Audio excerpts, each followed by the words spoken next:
Do a theme song. Hey guys, we're about to start. In case you didn't tell.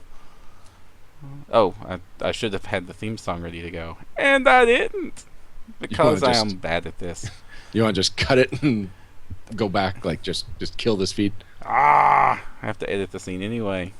All right, No, we're live. They can see us. So us disappearing wouldn't do much of a help to them. they'll never know. I have to fix it because you're like way, way, way big on the screen right now. I always find that I'm big. Yeah, that's not good. Agreed. I need to make you smaller. Okay. Okay, so we'll just first.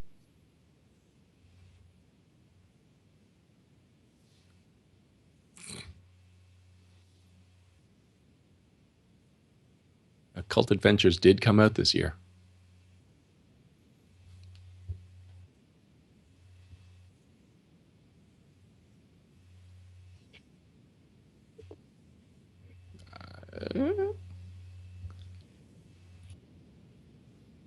I'm sorry?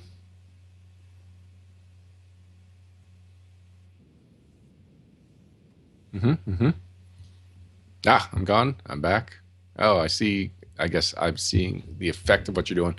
Bard Wannabe says he's lost your audio. Have. How about now? How about now, Bard Wannabe? That was weird. I don't know why I was lost. Hearing Ryan, not Param, he says, but let's wait for the stream to catch up. Good. He says good. Excellent. I have a feeling there are some shenanigans at foot here. I also have a feeling it's just us and Bard Wannabe. So, hi, Bard Wannabe. Hello, Bard! Oh, he's not a Bard. He's a Bard Wannabe. Oh, no. Darren Kaldmeyer is here. Hello, Darren! No Directions official Pathfinder, official PaizoCon countdown correspondent. Mm-hmm. Oh, there we go. Apparently we've got 8 viewers. Oh, 8. cool. It's a holiday, guys. Thank you all for taking your times out to join us. Soon I'm going to make the stream do the actual stream stuff. Yeah, we'll call this the pre-show. The pre-show. All right.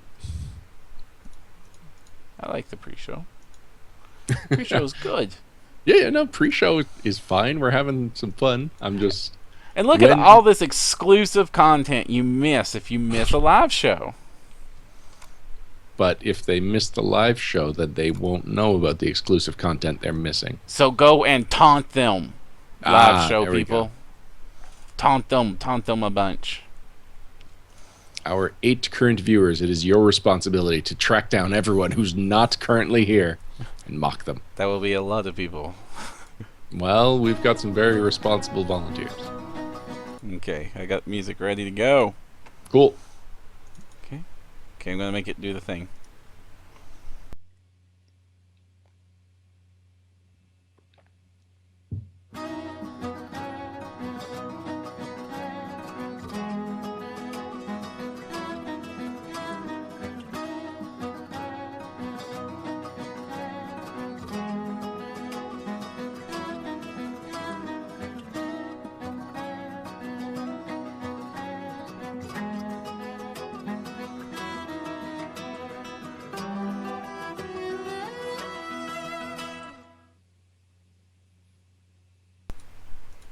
And we're back. Welcome to No Direction, the Pathfinder News, Reviews, and Interviews podcast. I'm Ryan Costello. And I'm Jefferson J. Thacker, also known as Param. It is December 30th. There's barely any 2015 left, and so we've taken it upon ourselves with the just ingenious, ground-shattering idea of reviewing the last year. Mm-hmm. I don't think anyone's ever thought of that, Param. Completely 100% original. Somebody All check right. Wikipedia, and since Wikipedia is editable, make sure it is so. We've got some people in chat. I'm just going to say hello. We've got Memento Mo and MedTech have both been joining us. Hello! They're not regulars. Well, actually, Memento Mo, how often do you do live shows? You can't answer me. We do have a live audience, but we are going to be just chatting, Param and I. No guest this time. Looking back on 2015, a year that could have been shaky for Pathfinder, given Dungeons & Dragons 5th edition is now in its sophomore year. Mm-hmm. But I think we'll find that it was still a really solid year for Pathfinder, content-wise and I'm going to assume growth or sales-wise because the company continues to grow. Mm-hmm. They keep hiring more and more people. Yeah, and awesome people. Yes, awesome people. Like, I don't think there's a single hire this year that I didn't have some kind of knowledge of. In some cases, I even had a bit of a relationship with. No, not a relationship. Very careful. I knew them in more than just passing. Interesting. And that will be in no way misconstrued in a YouTube edit. So we're going to be talking about, first of all, the biggest news from the year. And Param, I think probably the biggest news, especially as it relates to this podcast, given our roots, is talking about all of the hardcovers. Not just for the RPG line this time. Yeah, this was like hardcover-a-thon year. I mean, how many was there? There's Unchained, Occult Adventures, Bestiary 5, which are the ones you expect. And then we also had the strategy guide proved to not be like an urban myth and or a cryptid. And finally, we had the Inner Sea Races hardcover.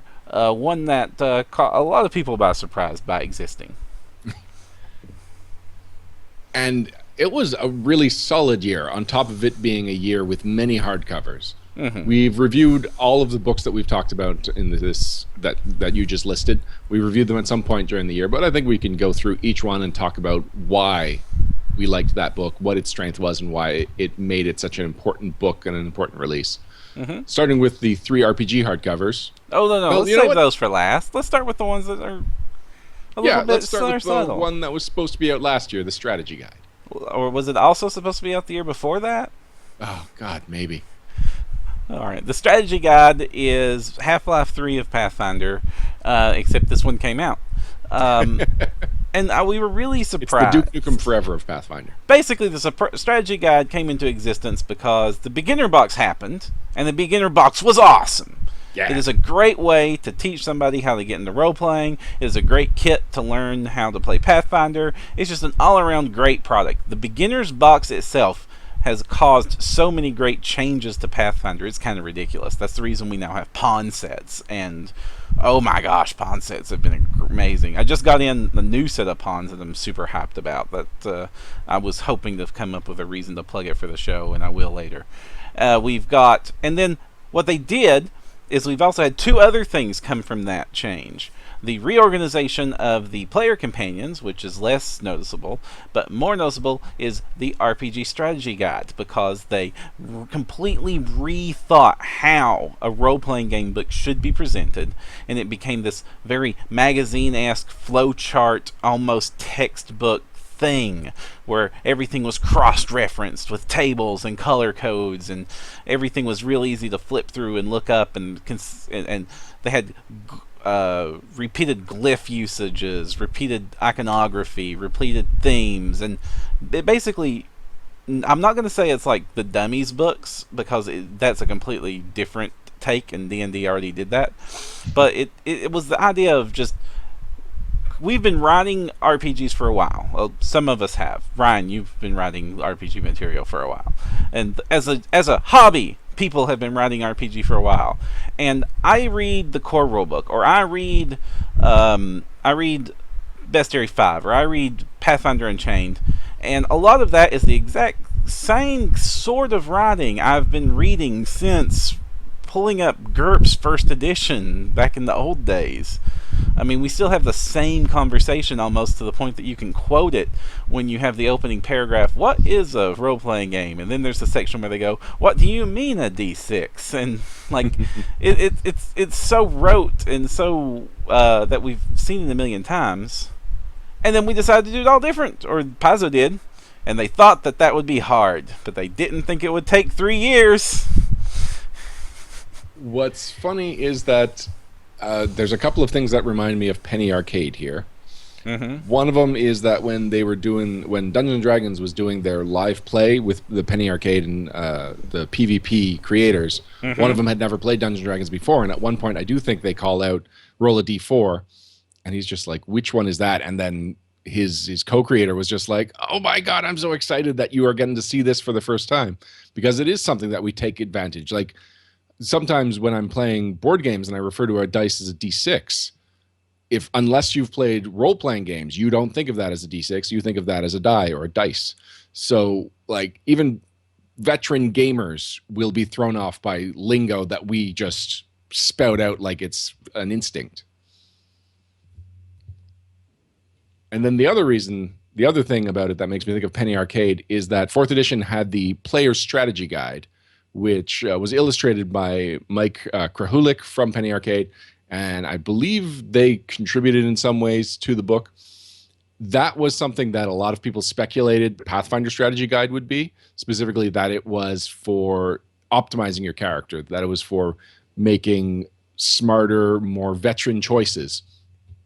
And as we learned from Jessica Price in our interview last episode, some of the Paizo staff thought that that's what this book should be and kind of went forward in design with that in mind, while others thought it should be the bridge between the beginner box and the core rulebook, which is what it turned out to be.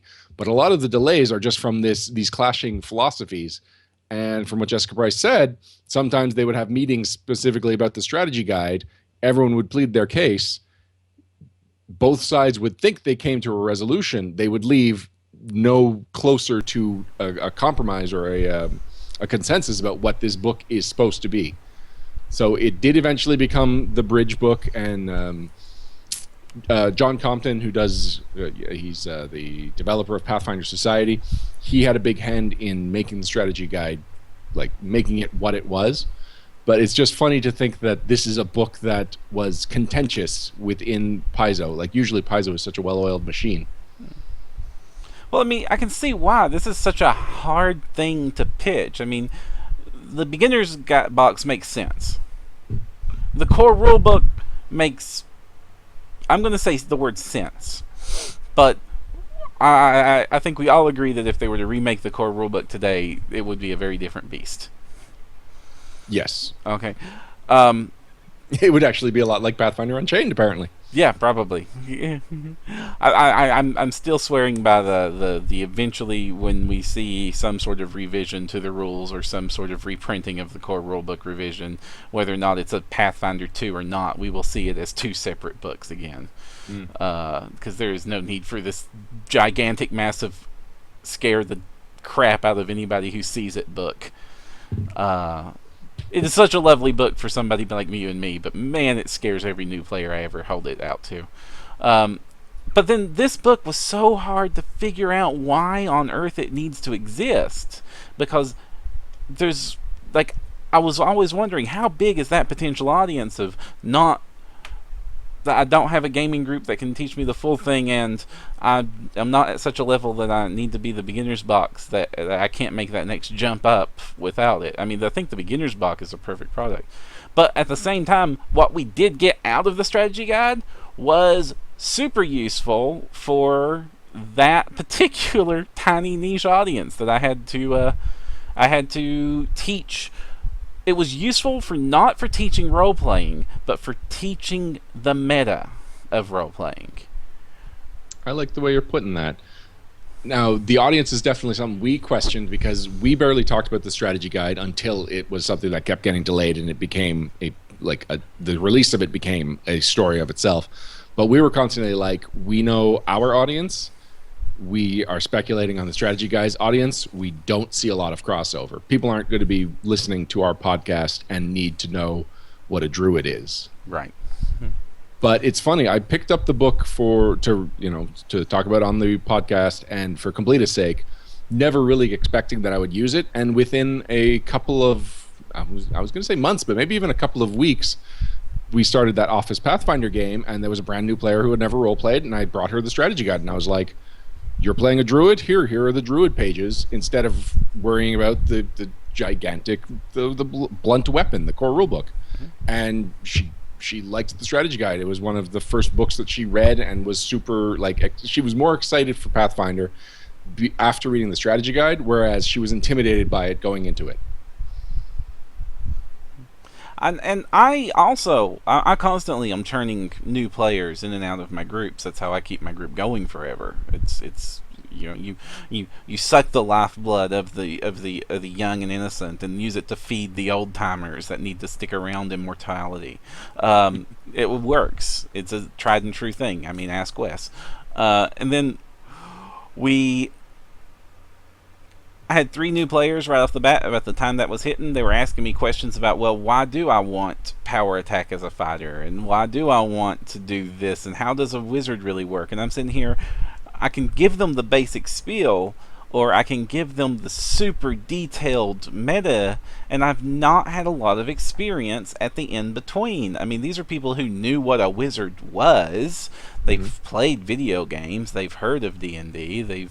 I would be hard to say that anybody at this point doesn't know the concept of what a fantasy game a wizard is, with the prevalence of video games and such.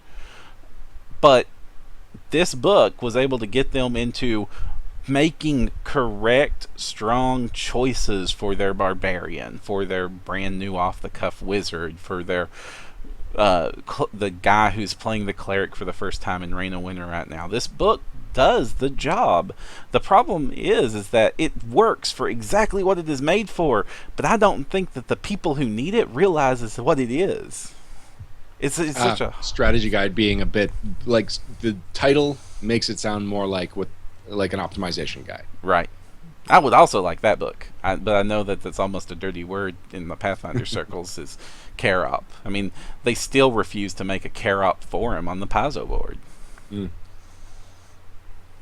But I think we've covered the strategy guide enough. It's something that surprises, something that we both rather enjoy, though we are not the target audience. No, and most likely if you're listening to this podcast, you are not the target audience, but you may know somebody who is. Yeah, you might be surprised with how much use you get out of this book. Something we are more the target audience of is the new Pathfinder campaign setting hardcover, Inner Sea Races. Yes. This came out months late, not years late like the strategy guide. It was something that was delayed a little bit, but it was also a book that was not on our radar. We constantly need to be reminded by our live chat that this book even exists when we were talking about upcoming products. When it finally did come out, I still don't think either one of us were particularly jazzed about it. I mean, it was a good book. I liked what it pretty much was. It was, in my opinion, this is just my opinion of what this book was after reading through it and listening to a little bit of last week's episode that I was unfortunately unable to attend. This was the of Galarian books revisited, re-expanded, redone. Not a whole lot of crossover material, but a whole lot of crossover ideas, and very fluff oriented on the races, which I have a lot of use of. I will put this book to a lot of good use, but I was not clamoring for this book because we had the of Galarian soft covers, though a few of them were getting out of print, and I don't think we're going to see Wei Yang's of Galarian anytime soon. So I was not disappointed by this book, but neither was I super excited about this book. I understand that there are a lot of people who are, but I was super surprised about the crunch of this book, or the lack of it. But as we discussed, or Alex and I discussed last week in the review, a lot of teamwork feats, which was a really strange choice. Some great traits, but ultimately at the end of the day, traits are some of the least exciting things you will build into your character. And spells that had weird prerequisites based on your race that was not explained anywhere. The crunch is not a big part of this book, which on its own might be upsetting to people, and it's just not particularly satisfying. No, I didn't expect the crunch. I expected more crunch, to be honest, because Inner Sea Gods set the precedent. That book was stuffed full of crunch. Inner Sea Gods is an amazing book. It is. It is great. I'm not disappointed by the book. I'm not jazzed. But speaking of being jazzed, the 3 RPG hardcovers, the officially scheduled and released RPG hardcovers of the year. Paizo has done great hardcovers over the years. We have liked several of them. We have not liked 2 of them. What's the second? I don't think we were super... No, even at the time we were super jazzed. Not super jazzed, but relatively jazzed on the Game Mastery Guide. That's the one I was... But it was that's what. But it was the one that kind of became pointless as the years went on with that book. It's sort of been superseded by books that have come after it. It is the book that if someone's coming from a Dungeons and Dragons background, you have to tell them, no, don't think that this is as good as the Dungeon Master's Guide. This is a different thing. This is not nearly as important. Core rulebook covers Dungeon Master's Guide. This covers other stuff. Yep. I mean, when Ultimate Campaign came out, that was that sort of killed the last thing that it was hanging on to, because the NPC Codex was a big reason to recommend that book, and then we got the NPC Codex that is better. It inspired a lot of great books. Okay. And then the other book, I still use the Game Mastery Guide on occasion, and the advice on player archetypes, that's valuable in the same way the strategy guide is valuable. It creates a shared language that we can all refer back to the same place. Yeah, and it ticked a lot of required boxes. I mean, that book needed to exist at the time it existed. It just isn't as relevant today in what Pathfinder has become. The other hardcover I think we've been historically disappointed on, it took me a while to get around to it, was Mythic Adventures. Oh, I thought you were going to talk about Advanced Class Guide, which we've had a lot of issues with, and we'll actually talk about some of those later. Yeah, Mythic Adventures is a different beast. Yeah, I mean, yeah. But it's also one of the only ones that it is the most optional of the books. Yes, I can't imagine it's optional. This is weird. It's more optional than Unchained. Yep. And speaking of, we got Unchained! Pathfinder Unchained. It's a crazy weird book that we probably talked about Unchained more than any other hardcover on this podcast because of all the possibilities of what this thing could have been. Interesting. I hadn't realized we talked about it that much, but we very well may have. The thing about Unchained is that it's kind of a conversation stopper, in that a lot of times people that are new to the game, or people that are kind of let's call them Monday morning quarterbacks as far as game design goes, they'll look at the system and say, like, you could have done it this other way. And meanwhile, Jason Bowman very well knows he could have done it other ways. He chose the way he wanted that the Pathfinder was designed, because either he thought it was the best choice, or it was two equally good choices and he had to pick one. So the other options are always out there, but it's not necessarily something that had to be in the game. So a lot of the content in that is just covering bases of, like, yes, we know some people want to play skills this way or do these things this way. Now you can. It's not the official game, but here are the rules to run it that way.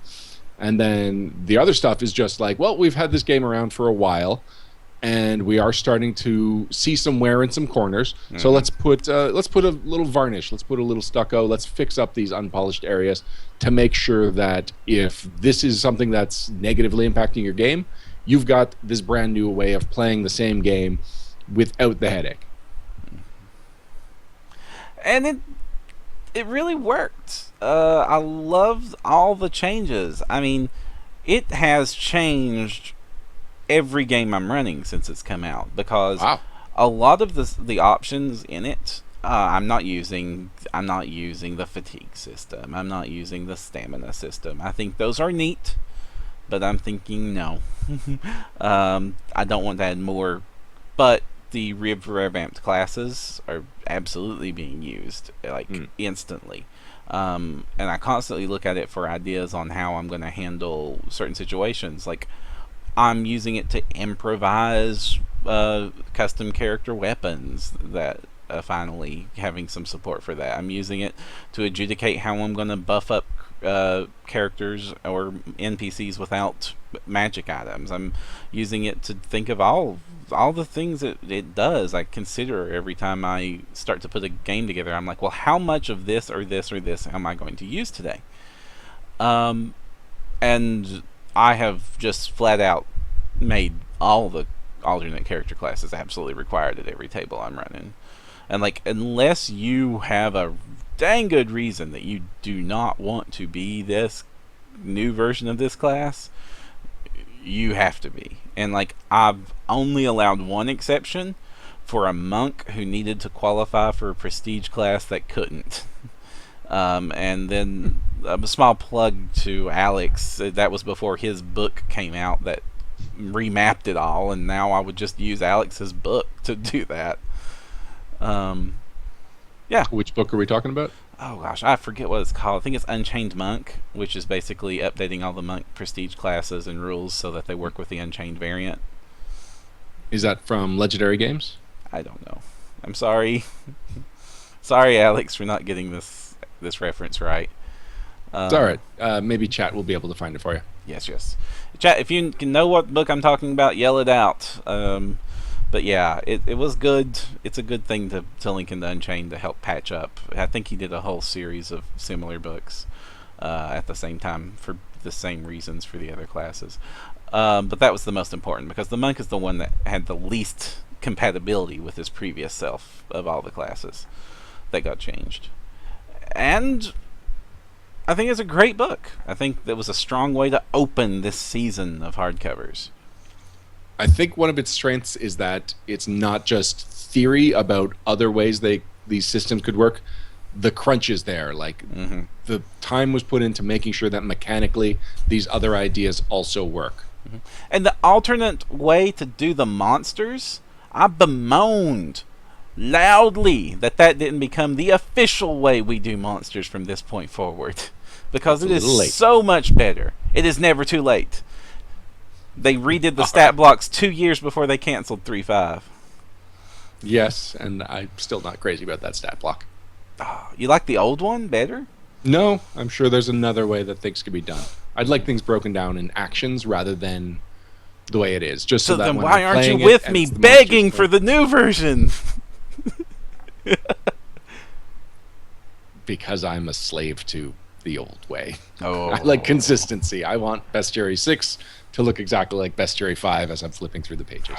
You would be annoyed if Bestiary 6 changed the cover format and completely, then wouldn't you? And it just wouldn't look right on the shelf next to the Bestiary 5.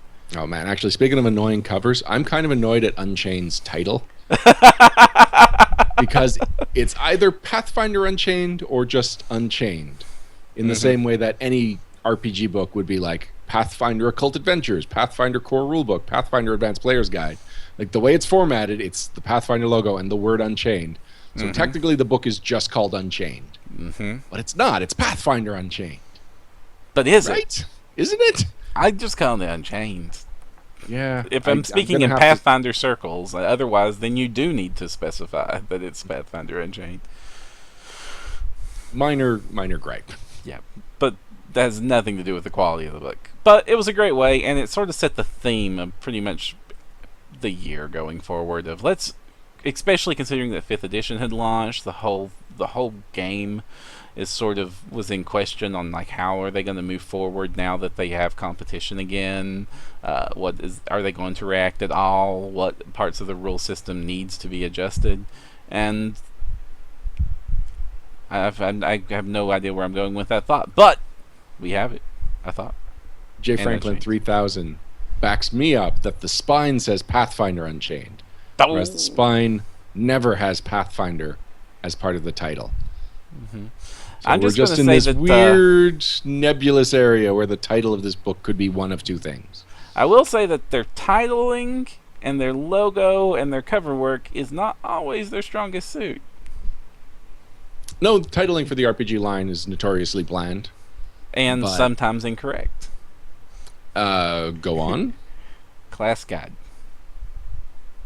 The Advanced Class Guide? But the there are classes. Pathfinder Adventure Path Advanced Class Guide. Yes. Okay. Yes, that's something I don't think we'll ever forget. Except when I just forgot it just now. Exactly. So we moved on from Pathfinder Unchained to the book that everybody has been talking about since Pathfinder launched, or at least asking for, or if it is going to exist ever. And that was Occult Adventures. Occult Adventures should not have been as good as it was. It is hands down one of the best hardcovers Paizo has ever released. I know. And I think it works so well because of how much of a passion project it was for the people involved in it. I mean, the Occult Adventures took a concept that we have driven into the dirt so many times that rewriting the book could have been done automatically with a Google script if we needed to. And this is not to downplay the work that Dreamscarred Press has done revitalizing that idea for Pathfinder with their Ultimate Psionics, which is a great book that does revitalize the old school psionics very well for Pathfinder. But the concept of what it means to be psychic and what it means to have mental powers and pseudoscience and all this beyond mystery, they took what could have simply been the X-Men in Pathfinder, and they twisted it and gave it so much flavor that I don't even consider it Pathfinder psionics. Like, that conversation no longer hits my brain. These things have their own complete separate identity as to what these characters are, and I don't think of them like Mind Knife version 3 or the old Psionists or that, what all the Planescape trappings that come along with that just do not apply.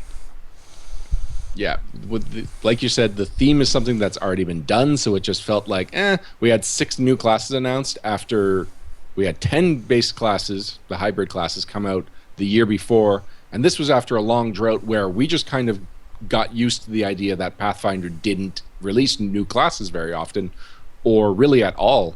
So to suddenly in 2 years get 16 more classes added to I believe the previous number was 21 or 19. There was not a lot of classes before, and now there's so many new classes. I still haven't memorized all the names of the iconics. Me neither. I have trouble remembering all the names of the hybrid classes. But you know who Marvolo and Yoon are. Yoon is the kineticist. He's a pyrokineticist. She's pyro. Oh, sure, you're right. It's she. I have been disproven on air again. This is embarrassing. What do you mean? You did forget who Yoon was. No, I got Yoon right. It's Marvolo is he's Fat Valoros, the occultist. Yes. Yeah. Okay. See, I just had to shift gears, Para. Anyway, Occult Adventures, it's a joy to read. The mechanics are great. It doesn't feel like they're cramming something new in the same way Psionics did to Dungeons & Dragons, because this stuff is very much already alive in Pathfinder. A lot of these words have already been used in Pathfinder Adventure Paths. So yes, now it's a codified class, but if you'd come across an NPC that was described as an occultist, you knew what it meant before, and now you know mechanically how it would work. I mean, going back and reading old Pathfinder novels like Prince of Wolves for the first time, and like, well, wait, no, this character really could have just been a psychic, or this character really could have just been a kineticist, and it would have made sense. Yeah, actually, a lot of time in the Pathfinder novels, I'm just assuming these characters are oracles, because it was the closest thing that the game had to an occult character. But now there's a lot more variety and a lot more texture to that stuff that was just begging to have mechanics. And then what could have just been a simple 6 classes in a book and be done with it, then they added all these other trappings along with it that was equally fun.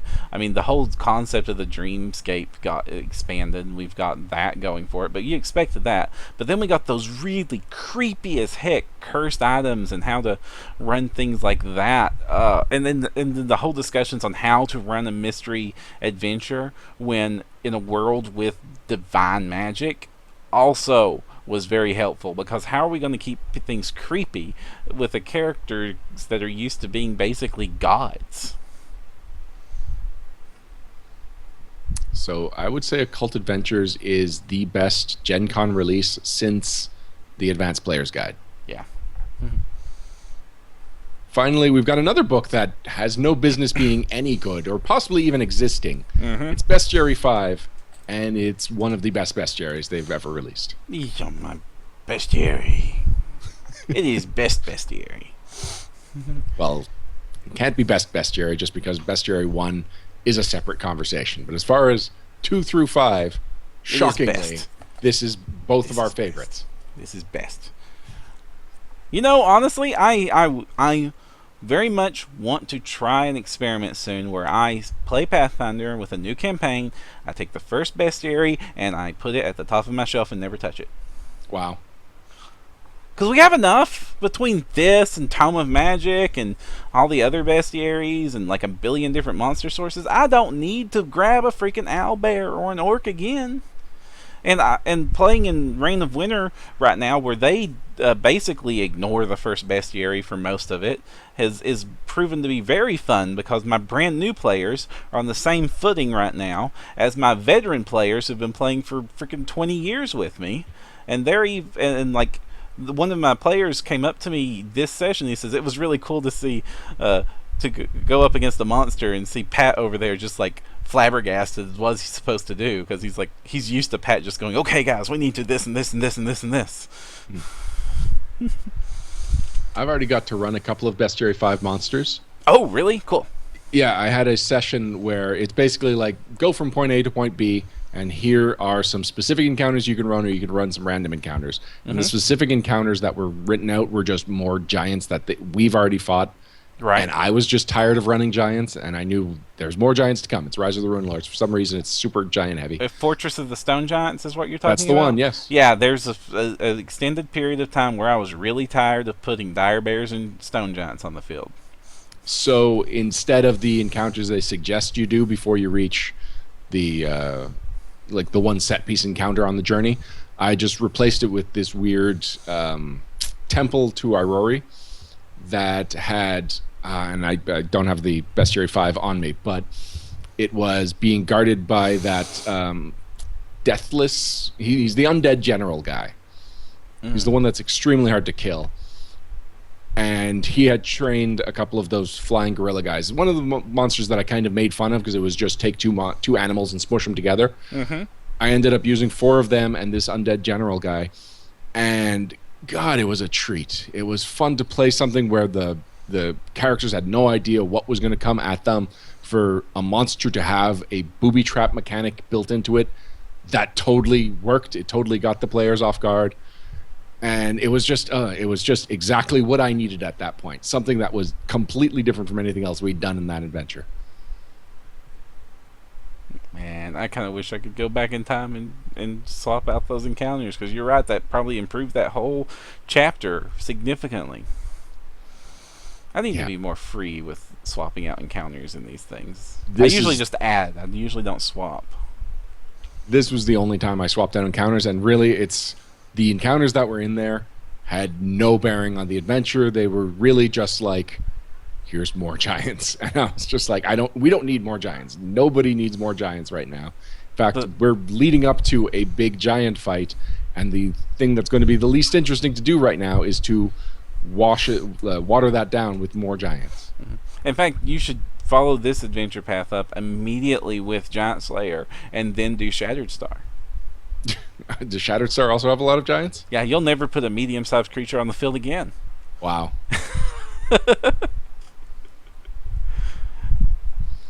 Before we move on from the hardcovers, we've had a fairly active chat, and I just want to make sure we're not neglecting them. There were a couple of good points. Oh, first of all, Zerlock Kill.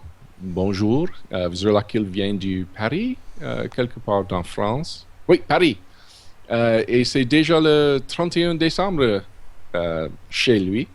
Alors, anyway, he's from Paris. It's super early in the morning, December 31st, but because he's got the day off tomorrow, he decided to join us for a live broadcast. Hey, and I like showing off my terrible but actual French. And I have absolutely no idea what Ryan just said, guys. I was just summing up what he said, that he is from France, that he's from Paris specifically, and that it's December 31st already for him. Well, glad that you're joining us. Darren Caldemeyer points out that the Advanced Player's Guide has not had a new printing in a while, and he has a feeling it may never have another printing of that book again, which would really surprise me because those classes are Pathfinder. You don't have Pathfinder without the Alchemist. You don't have Pathfinder without, let's see, you could have it without the Cavalier. Summoner. Is it sold out, though? I mean, are there still copies to get? They usually only reprint when they don't have any more to give out. But then when they reprint, they apply errata. And is there really that much errata to apply to a book that's 6 years old now? Well, sure. There's 6 years worth of errata. we've gotten it the past 6 years. That book has been errated a lot. Just checking on the Paizo site, there's definitely hardcovers available, so I'm going to speculate that it's more for the errata than the fact that it's not necessarily available. Well, I would like to know, sir, what errata would you have liked to have seen? Like, what are they missing? What needs to be fixed there with that book that still hasn't been addressed, you know? Bard Wannabe is following up your point about there's never going to be a book specifically dedicated to Wei Yangs. Blood of Shadows is coming out in February, and it's specifically about fetchlings and Wei Yangs. Wow. I didn't realize either. I knew the book was coming out, but I did not realize that Wei Yangs... I questioned the appeal of Wei Yangs. Mm-hmm. I think I have a Pathfinder boon, a Pathfinder Society boon that lets me make a Wei Yang character if I want, and that's really the first time Wei Yang's got on my radar, and I just don't see myself ever using this boon. Well, I am surprised. I thought the Blood of Shadows, I didn't read up on what it would be. I thought it would be some undead stuff, because that seems to be what people like to phrase with shadows in Pathfinder-related materials. As you remember me lamenting the Book of Shadow Monsters and how I was expecting, like, actual shadows and not zombies. And another point Darren Kaldmeyer makes is that he would like the Blood of the Coven to come out and focus on changelings. He says changelings in the witch class. I think if it's Blood of the Coven, it would probably be changelings and hags, maybe with some kind of playable version of a hag. And lots of witch. Witch ties into hag a lot. Sure, but it's rare that they... Oh, actually, I was going to say it's rare that they do a Blood of and it focuses on a single race, but that's not true. Blood of the Knights was werewolves, and Blood of... Blood of the Moon was werewolves. There we Blood go. of the Blood of the Night Moon was vampires. Yeah. Which is weird most because of vampires. Yeah. Well, the opposite. Baptists. No, it was all vampires, and I was like, there's only a little bit of stuff that the players can actually use in this player companion. But... Kaldmeyer also says that the spines of the bestiaries would set Ryan off. But I shelve my books chronologically based on when they came out. So my bestiaries are nowhere near each other. So the offset bestiary, I believe it's 3, maybe it's bestiary 4 that has the offset title, does not bother me because they're too far away from each other. Oh, I sort mine categorically. Categorically, okay, that makes sense. But I'm happy with my insane way of shelving things. Whatever works for you. And finally, Jay Franklin 3000 says he's still waiting for the next 5 parts of the Advanced Class Guide AP. Mm-hmm. I don't think I'm waiting very much for... We do not need another 50 classes added to Pathfinder. Like, I would be really hard pressed to add one more. But then again, we just got a whole book full of core classes that we didn't think we would fall in love with, and we did. Mm-hmm. We will get back to chat after, but let's talk about all of the significant hires this year at Paizo.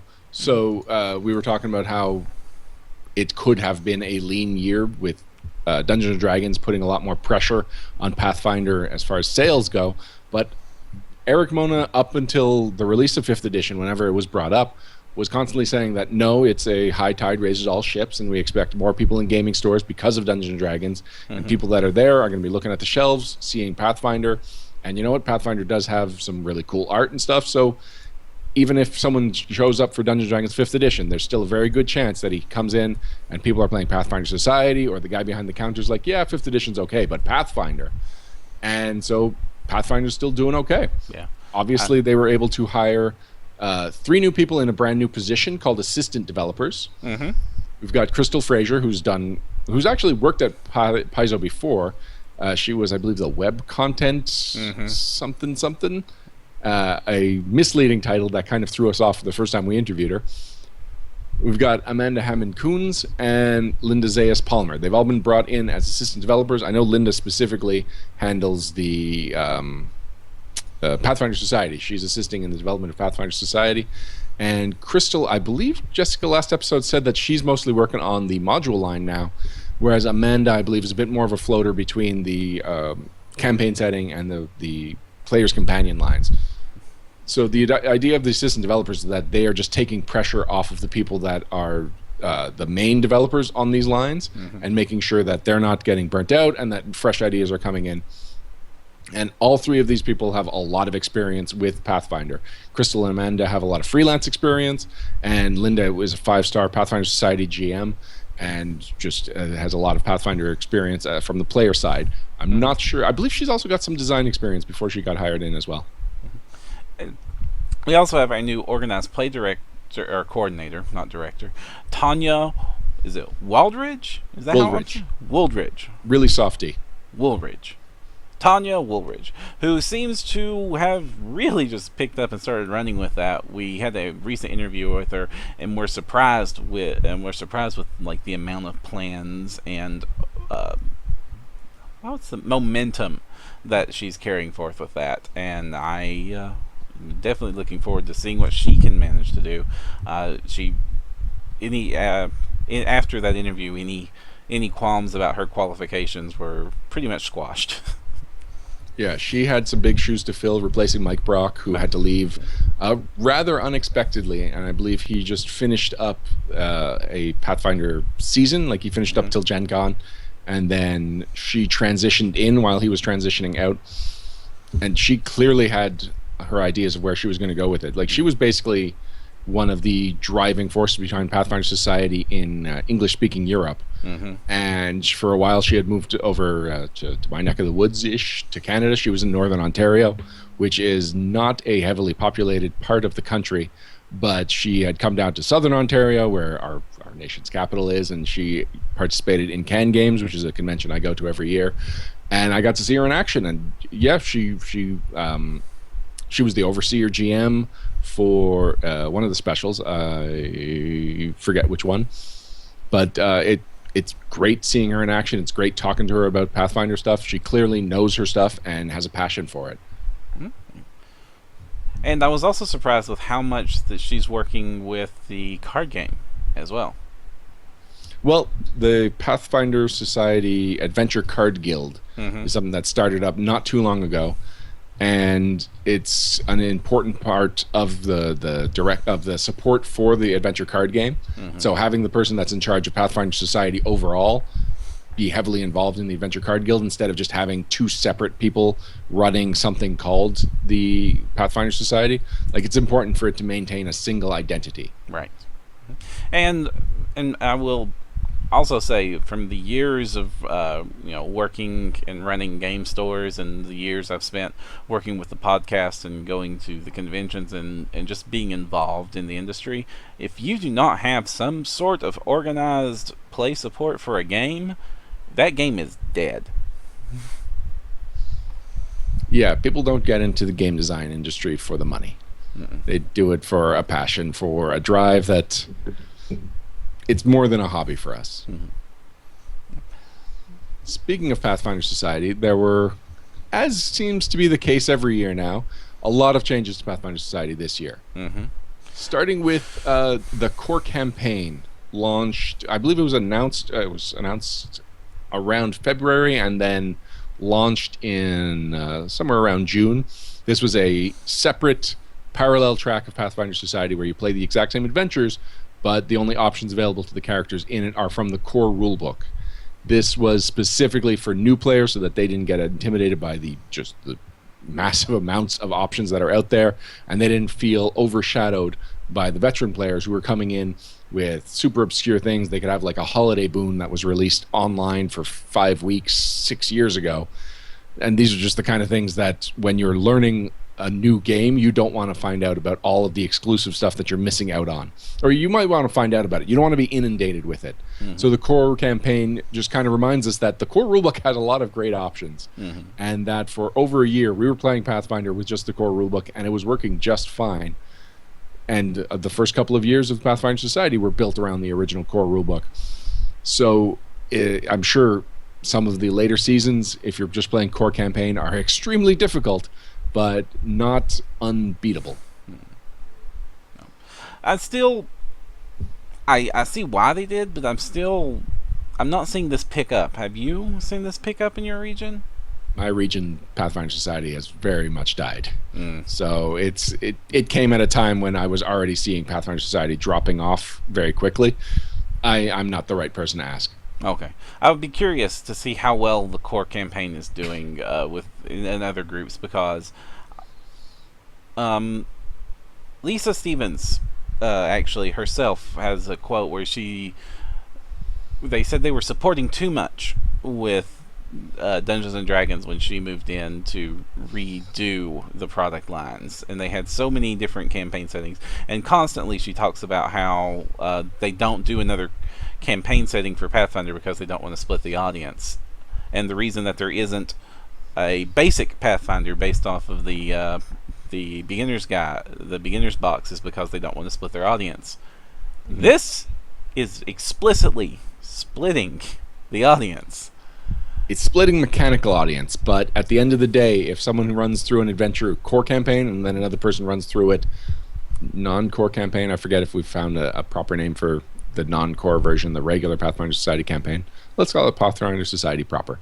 Mm-hmm. Then they can still be like, this, all right, not proper as in this is the right way of doing it, but it is. All right, fine. They could still say, like, we went through this adventure, these were the highlights. They still have had a shared experience. It's just that one person might be like, oh, and then I used my alchemist bombs that were modified by this crazy option I got from Occult Adventures or like Occult Origins.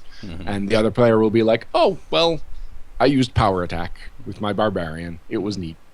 Bard Wannabe points out something else that I was going to point out. The core campaign is picking up, but he says, because the veterans have played almost everything. And you know, that seems to be the only audience that I'm finding when I'm looking that is excited about core campaign, which is the exact wrong audience. The Not people that are flooding into here are the people who have no business at all being in it. No. They are the veterans, and they are the people that can take new players under their wings. So if it's someone that, like, let's say you had a core table, you don't want it to be 6 players that are all picking up the core rulebook for the first time. You want it to be a mix of people that have played Pathfinder, know the game, and some people that don't and maybe are looking for a little bit of advice. It's still the GM's responsibility to make sure that nobody else is just taking the wheel for somebody else's character, but that if the GM says, like, so roll for initiative, and they just get a wide-eyed stare, it's nice for the person sitting next to that new player to just say, like, oh, it's right here on your character sheet. Don't worry about it. Let me know if you have any questions. Well, the one thing we got added to the PFS that I am 100% completely in support of is the faction cards. Yes, the faction journal cards. So it's been a struggle for at least 4 seasons now, figuring out how to bring the factions into Pathfinder Society in a meaningful way. Because originally the factions were a really key part of every adventure, that you would sign up and then you would try and solve your faction's mission while doing the mission for the Pathfinder Society. But then we got 5 new factions, so double the number of factions, and suddenly GMs had to prep for stuff that they were guaranteed not to have at the table because there was no way that they had 10 different factions at the table, or they just didn't prep it at all. Plus, a lot of the factions had similar motives, and so suddenly they were getting very similar missions, and so people were running out of original ideas for faction missions. And a lot of the original 5 factions, their missions stopped making sense with the goals of the faction, especially Alderaan, which people went into if they were like, I just want to be a good guy. It's like, cool, here's the guys that are trying to free slaves. By the way, assassinate people. Yeah, and it was like, can you pick up these dancing girls for my party? It's like, what? Are they slaves? No, I'm just hiring dancing girls, and you're the one that's going to collect them. Like, all right. Yeah, justice. Yay. Freedom, liberation. So and then there was, we make fun of it, but then there was the Cheliax faction notices of, can you find this rather interesting object I can't talk about when I have younger players at my party for me for reasons. Multiple naked portraits of the Paracountess that got out there. I tended to enjoy the Cheliax missions, but I rarely had one player. Exactly. Valid argument against it. So anyway, then at one point they just got rid of the faction missions, and that had a very negative impact because people didn't feel like they were anything but Pathfinder Society. Yeah, because agents. I did not feel like I was advancing any. And then the whole concept of we were supposed to go onto their website, onto their blog, onto the sections of the website that were kind of hard to find to follow up with an ongoing storyline with only the vaguest clues on how we were supposed to influence it. It was kind of frustrating.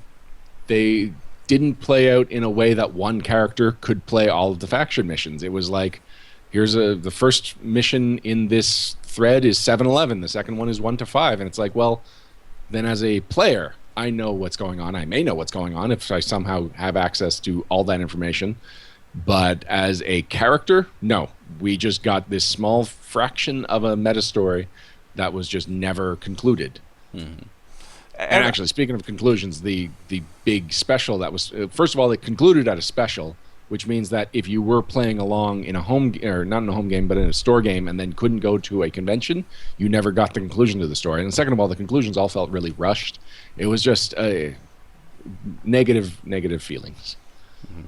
And I like the new one, because how it's become since the cards have come out is the cards are very thematic goals that you're constantly looking for.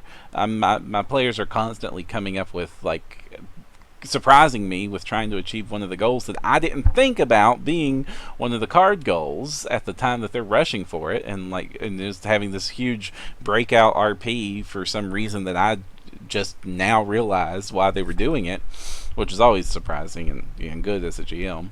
And then when it does matter, when it is specific and there is something written in for a faction or two, that gets written in and it says that, this can be blah, or this counts as a this success. And that has helped. So I'm getting a lot of all of the happy fuzzy love out of it, because I'm getting the very specific stuff when it's required in the adventure and it makes sense. And then when it isn't, I still have everybody feeling like they're involved in advancing the goals of their faction, and then I'm not also having to simultaneously read 10 separate faction goals and try to force them in. Yeah. Also, there were a lot of times where it felt like either the faction missions got edited separately from the adventure. Like, there were just a lot of inconsistencies between the faction mission and the way the GM thought it was supposed to play out according to the adventure. I know sometimes the faction mission referred to NPCs by their first name, but then all of the read aloud text referred to that NPC by their last name, and so the players missed who they were supposed to be talking to. There were a lot of times where it said one thing on the card and then said a different thing in the adventure, whereas the faction journal cards are so clear. All of the missions are very focused on the faction, and so you're just, as a player, sitting back, thinking like your faction and looking for opportunities to accomplish one of your faction's goals. This is by far my favorite execution of factions in Pathfinder Society ever. Yeah, and I'm also, the only thing this didn't solve is, and it won't ever, because you can't ever solve it, is because the factions have undergone so much changes over the years, I still have to stop sometimes and tell my players, don't worry about the weird, specifically detailed statue on the idol. It doesn't apply to anybody anymore. Yeah. You come across this dead body. That has interesting details, but it's of no concern to you right now. Yeah. That so breaks things when you're doing it.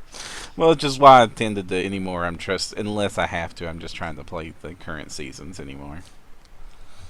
Going back into chat, Darren Caldemeyer says that the book is in second printing, talking about the Advanced Player's Guide, which you asked him to clarify. The Summoner was provided in Pathfinder Unchained. Yeah, I think even if we went into a third printing for the Advanced Class Guide, the Summoner that would be hard to do. He feels that there is a hesitation in reprinting a class that may not be used as much now. With regards to the errata quest and the Alchemist and the Oracle, have a fair amount of errata in the FAQ which needs to be implemented. I did not realize there was still a lot of errata to be implemented. Then we've got some responses to our chat about Pathfinder Society. Bard Wannabe says that core is picking up because the veterans have played almost everything. You said that. And he points out that non-core is called Norm. Okay. He also says that he's going to start using core at his Learn to Play nights for 1 to 2 level characters. That's a good idea, and that's exactly what we were saying was the point of the core of the core campaign, which is to bring in new players so that they feel comfortable with the big game they're about to get into. Zerlock says he just finished playing a Season 4 scenario as core a few hours ago. Sorry, not Zerlock, Zerlock Hill. So, Zerlock Hill, my question for you is, what tier was that at? Because I'm curious how far people have progressed in core at this point. And finally, Darren Caldemeyer says that Cheliax was wonderful. Sorry, go ahead, Perm. Yeah, I'm almost curious to see people, like, what will it look like when I go into Gen Con next year, and like, are there going to be like 7 through 11 core? Oh, Zerlock Hill says tier 1 to 2. Okay. I believe we've talked to Param about how at PaizoCon I was scheduled for 2 core 7 to 11 games, both of which got canceled. Right. Oh, it's Zerlock the Third. Good to know. Mm-hmm. Sorry, go ahead. Yeah, I mean, like, at the time of PaizoCon, who even had time to get there? Nobody. True. It was like, I guess it was just in the off chance that some people who have just been burning through core, because I think it was about a month old as a concept then. So I don't know how many hours in a row you would have to play Pathfinder to have had level 7 characters, let alone a table full of them. Anyway, they did not exist, and that's why my tables kept getting canceled. Not final big news. There's just a break in our outline. All right, so continuing. RPG Superstar. Always big news, always something that we like to cover. This year, though, for the first time ever, there were 2 RPG Superstars. There was not a tie. It was 2 separate RPG Superstar contests ran this year. The first one started as they usually do in December. Mm-hmm. That was now been called Season 8. Mm-hmm. And it was won by Monica Marlowe, who I'm going to call a friend of the show. Mm-hmm. Monica is awesome, and her work was awesome. And then Season 9 ran from, I believe it was September, October? Yes. Very short RPG Superstar. Well, that's part of the challenge. It was won by Nick Wasco. So this was kind of a feeling out period for RPG Superstar, because apparently there's been some concern that by doing RPG Superstar over the holiday season, it's not fair to people that want to follow along because they're busy with stuff. Mm-hmm. And it's not really representative of the free time, or like how someone will manage their free time as a contestant, mm-hmm. because many people, especially teachers, have a lot of spare time around then. So they'll have suddenly all kinds of time to contribute to winning the contest, but then when it comes time to actually turning over their adventure, they might suddenly not be able to compete at the same, or not compete, but work at the same pace as they were able to compete. And it's funny.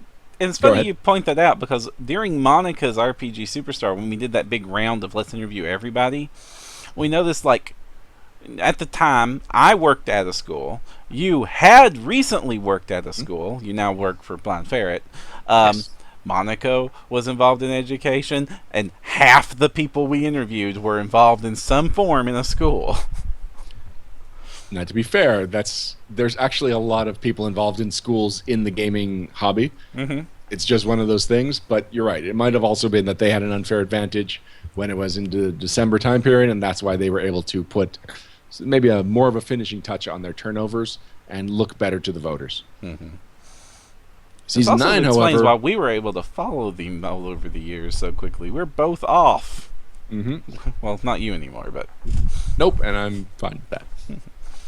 Season 9, taking place in September, is right when teachers go back. So suddenly, the teachers that have been resting on this advantage are suddenly at a disadvantage. Nerf teachers! Finally, they've nerfed teachers in RPG Superstar. Oh, man, they've been OP for so long, Para. But now I'm a little worried that they're underpowered. I don't know if I even want to take teacher class anymore. Then the teachers. I'm not positive if RPG Superstar is going to be that time of year from now on, but we know that it's not going to be December, at least for the near future, since we're right in the middle of when RPG Superstar would have normally been. Right. Mm-hmm. So Season 10, I guess we will find out when the next RPG Superstar will be held. Mm-hmm. Nick Wasco won Season 9. He won it with the adventure Beneath the Stormveiled Spires. Just saying that. No. Valid. Mm-hmm. We also said goodbye to something very near and dear to my heart this year with Pathfinder, as things have changed and evolved. The Pathfinder role-playing game card line has left us. So glum. It was some of my favorite products were in the card line. Also, some of my least favorite products were in the card line. And the card line has its problem, or had its problems. It has no problems anymore because it's gone. But it brought us stuff like the buff deck, the condition cards, the Harrow deck. So a lot of really great things. Like, I don't think any gaming group is complete without a pack of condition cards. Right. But it also brought us the chase cards, social combat, and item tides cards. of battle. Yeah, I don't think I ever even opened Tides of Battle. Yeah, it's up there with chase cards in stuff that does not work in my game, and I don't understand how anyone could possibly use this stuff. And as much of a fan as everybody is of the critical hit deck, you have long since heard me bemoan why I don't like it. But plus, everybody there's loves the official it, so. Paizo app for the critical hit deck that does everything plus cool sound effects. That is such a weird app for them to have developed. Cool, it's cool. But man, I did not expect that to be the app that they launched with. But the part I really will miss is the face cards because they were so useful. Well, we got the Pathfinder Society face cards, and that was a good one. It's a good one to go out on because that was the last set to come out. Well, there was also the rules reference flashcards. Did you ever pick this up? No, I didn't. I mean, me neither. I have them, yes, because I have everything, but I have not looked at it, no. I'm curious how well it works at the table because it's something that I had not heard about until I saw it on the shelf. And I haven't picked it up yet, but I'm very curious how it compares to, say, just referencing the back of the GM screen or using an app. Well, what I like to use for that purpose is Sword. Right. I like to go the digital route with the Masterwork Tools app. This is a third-party developed app, but it's up to date as far as, let's see, it does not have Occult Adventures, or at least the one I've got on my phone right now doesn't. But it has, and it doesn't have Unchained either. I wonder if I'm due for an update. Anyway, it's got a whole bunch of stuff, including the technology guide, which you'll remember was added to the PRD. And it searches really well, searches really quickly, so I'm happy with it. It usually solves our problems at the table pretty quick. I'm also going to give a shout out to the plot twist cards, which I based I my love the last plot homebrew twist campaign cards. around. I loved them, and they really influenced my campaign in a positive way.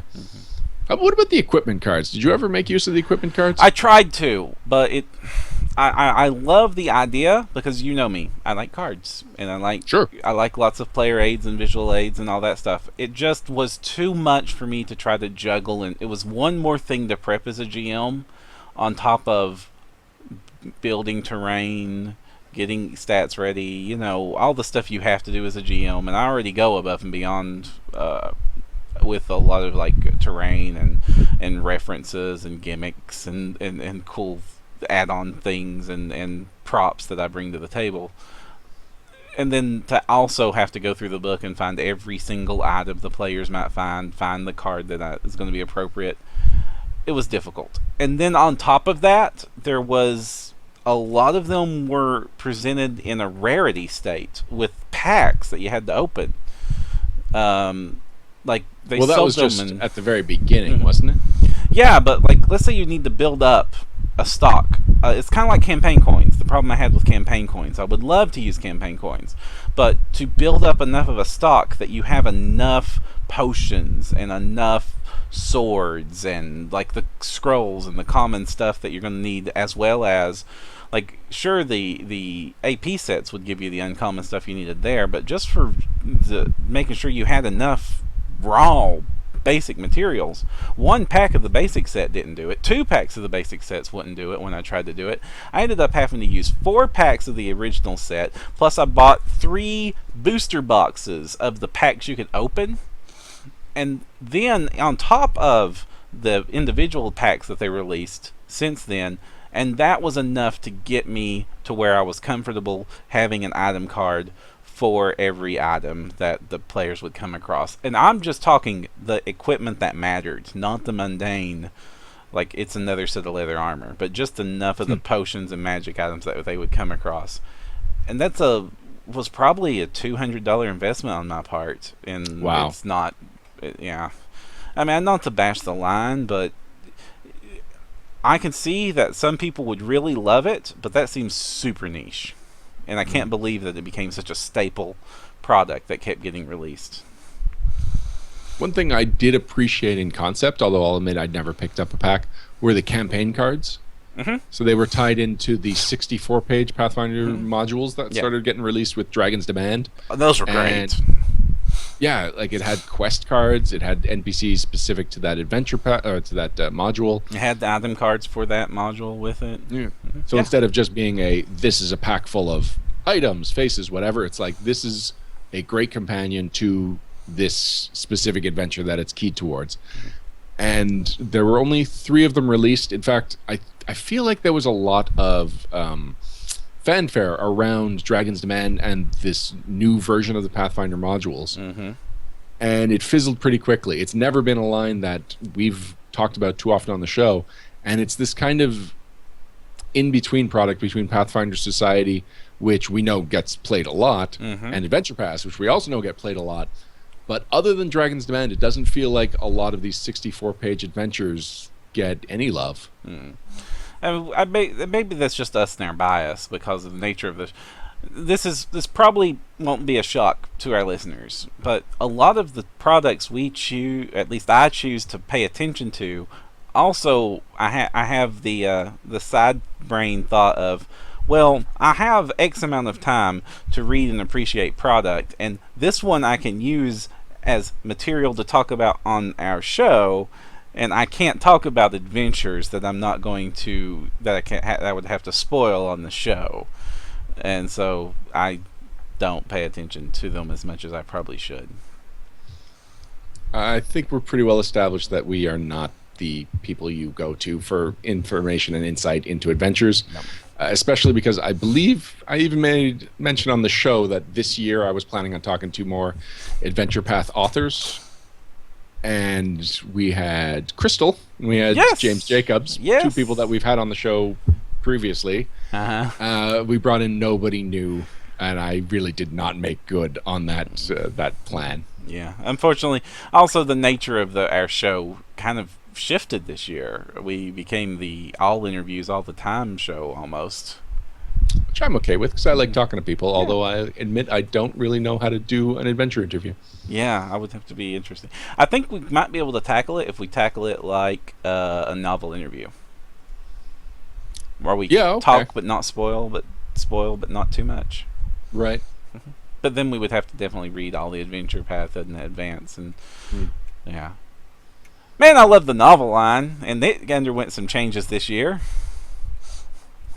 That's true. All right, let's talk about that. Let's talk about Tor taking over Pathfinder Tales. They took our books, except for they didn't, and there's still the same books coming out, but they're bigger. In format, yes. They're not in pages, just bigger books. Well, not in words. Not in words. But they're bigger. They're trade copies now. They're trade paperback size. They cost more. That's because they're trade paperback size, and trade paperbacks cost more. They cost about as much as other trade paperbacks of the same size. And they got a lot of delays, but we then got a lot of really good books. And then we got audiobooks. We got audiobooks. They're on Audible. I can finally download them on my Kindle. I was really happy with Liar's, not Blade. Liar's Island. Yes, thank you. I was really happy with Liar's Island. You know more about audiobooks than I do, so you were pointing out some not flaws, but some shortcomings. But still, for one of their first audiobooks, I was perfectly happy with it as like a casual audiobook consumer. Right. And I wasn't being very fair. I was comparing it to Game of Thrones and Neverwhere and Full Cast Productions, so I maybe was a bit harsh, but I listen to a lot of audiobooks, and that's a space that's actually getting pretty competitive as far as voice work is concerned. So I just want them to be that good, that like they get the same people who would read a Game of Thrones, or the same people who would read a Honor Harrington novel. The other thing the other big advantage for Pathfinder Tales to the Tor deal is distribution's really gone up. So you can expect to get them into more bookstores. Yeah, they were at my local bookstore, and that's the first time they've ever been at my local bookstore. I have a tiny little, dinky little bookstore that I shop at because I still want there to be a bookstore in my very tiny, dinky little town. And then I was like, what? Liar's Island is here? When did that happen?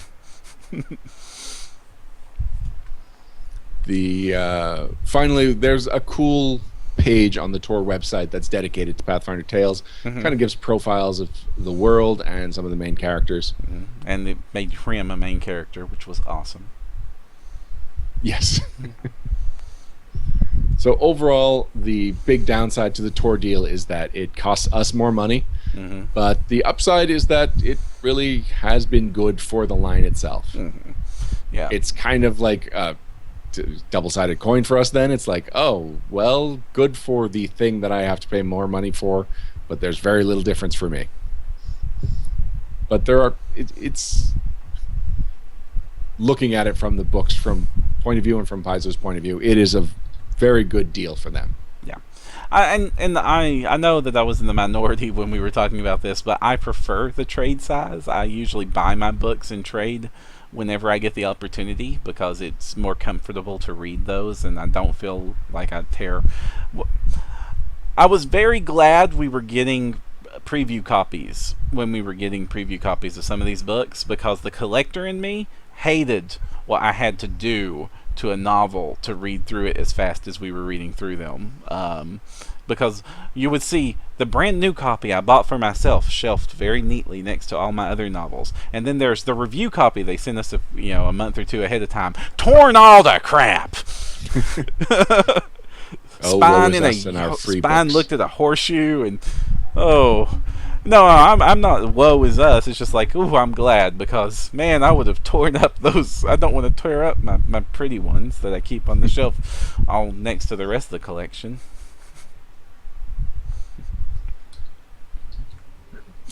Other Pathfinder-related news, we've got Goblin Works. Oh, boy. The sister company, it's under the Paizo umbrella, but Goblin Works is its own company that is only exists to make Pathfinder Online, which is still in alpha or beta test. It is. They say beta. That's a kind word. All right. Well, it's something that just has never had external interest as much as it's had internal interest. And finally this year, it looked like it was basically dead. They put Goblin Works up for sale. The entire staff got laid off. The future seemed uncertain until earlier today. Lisa Stevens posted that there is an investor that's interested in buying up the company and continuing their vision for what Pathfinder Online can be. I wish them luck. I don't really much have to say, except I'm surprised anybody is... The state that the game is currently in, and after the massive PR hit that is, we laid off our entire staff because we had to. Yep. I can't believe there's much there left worth buying. Especially not in the competitive market. Like, that model that they're going after has just had 3 new better funded, better executed games launch into it since that announcement. Lisa Stevens is someone with a great business sense, and she is definitely 100% behind Pathfinder Online. So maybe it just needs to weather this storm and get released, and then suddenly we will see what she's been seeing. But it is something that you and I have not been particularly excited about, and this is really something right in your I was your area of interest. Hugely excited about it. I mean, I was obsessive about it while it was being developed, and I got to play. I got to play early. I got to play during all the big stuff. I can't recommend this to anybody. So I really hope it becomes what they want it to be. But that's a hope for the future, and it's not one I expect to succeed.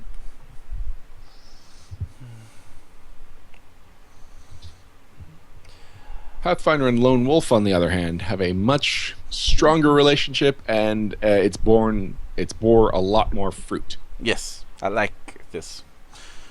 Everybody knows Hero Lab. And Yes. Hero Lab is awesome! Literal godsend, Yep. I'm told. And this year they announced the character class packs. One of the bad things about Hero Lab, especially with Pathfinder, is that there's a whole lot of Pathfinder now. And it takes a whole lot of work to turn Pathfinder into Hero Lab files, so they have to charge for them. So far this equation, I have no problem with. Man, if you were to buy in the Pathfinder right now on Hero Lab, it gets pricey. I don't even know what the total is, because I just buy as they come out. But, oh boy, it must be like hundreds of dollars now to buy into everything. So, as a way to alleviate that, they have the class packs, which basically gives you everything you need from the core stuff for one class at a much cheaper price. So if all you need to do is make a fighter, you just buy the fighter pack. This is not as good economically if you're going to end up buying them all anyway. It's still better to do it the old way. But hey, it's a neat, different way to do it. I don't know of anybody that's done it because we've already all bought in, but this is more for new players. Yeah, it's like, I know that there are some classes that I am very unlikely to play, and so if I was just buying piecemeal my Hero Lab stuff, I would definitely look at specific class packs rather than buying into entire books. I mean, I rarely play casters, so most of all that spell content, of very little use for me. Yep. The other thing that they launched this year, along similar veins of like packaging things into like consumable bites for specific purposes, the campaign support. They launched Rise of the Rune Lords as a single campaign. It has all of the encounters laid out, and it is a GM's focused. It's a GM focused package that is now available for Hero Lab, and I've been using it since it launched, and this is one of the smoothest campaigns I've ever run.